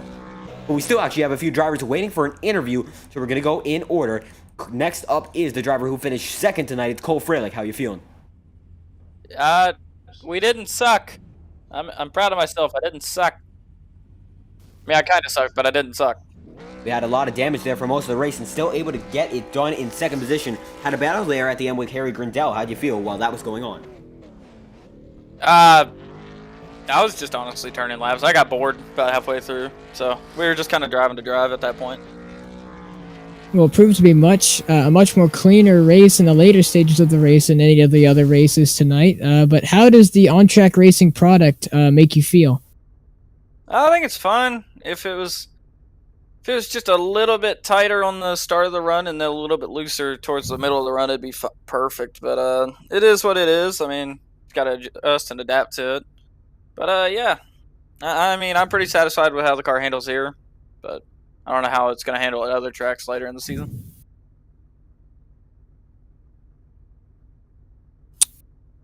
You're absolutely right about that. We got quite a few different short tracks to go. You think you'll have better chances in the next few weeks in the super late models? This week I won't be here because I'm going to go enjoy some sprint cars at Eldora, so that'll be fun. But I think once I get back to the groove, I think we'll pick up right where we left off. How about that? Cole Freilich gets it done in the street stocks in second place in this super late model event, and looking for more, I think we might just see it. Thank you for your time. Appreciate it. We're going to drag him back in, and here's the final driver of our podium procedure, Terry Grindell, and a great battle there with Cole Freilich at the end. From our perspective, Freilich said it was turning laps, and how do you feel when you were closing down on that 15 car? I mean, I wasn't really expecting to close down, to be honest. Off the restart there, I smacked the fence, and it knocked my my rear wheel 30 degrees to the left of where it was in sim, so I was having to sort of hold the wheel funky to try and drive around that. So the fact that I was able to get to it all is nothing short of a miracle. But yeah, fun night. It was difficult with the tyres. I saw that a few people were struggling with that, but yeah, kept this car, I mean, not really clean, but functional, and sort of wound up in third. Wasn't really expecting that, so good night. Absolutely. Seems that there might have been a little bit of trouble there through your race, but you still got a great finish out of it. You think we'll be seeing you back for more great finishes within the next few weeks, no matter the division? I mean, I'm only running the super late models. This is the only car I really care for. I don't like the Legend, like the Street Stock even less. So I'm only sort of really running this division, but I'll be back for more. Yeah, I love these cars to death.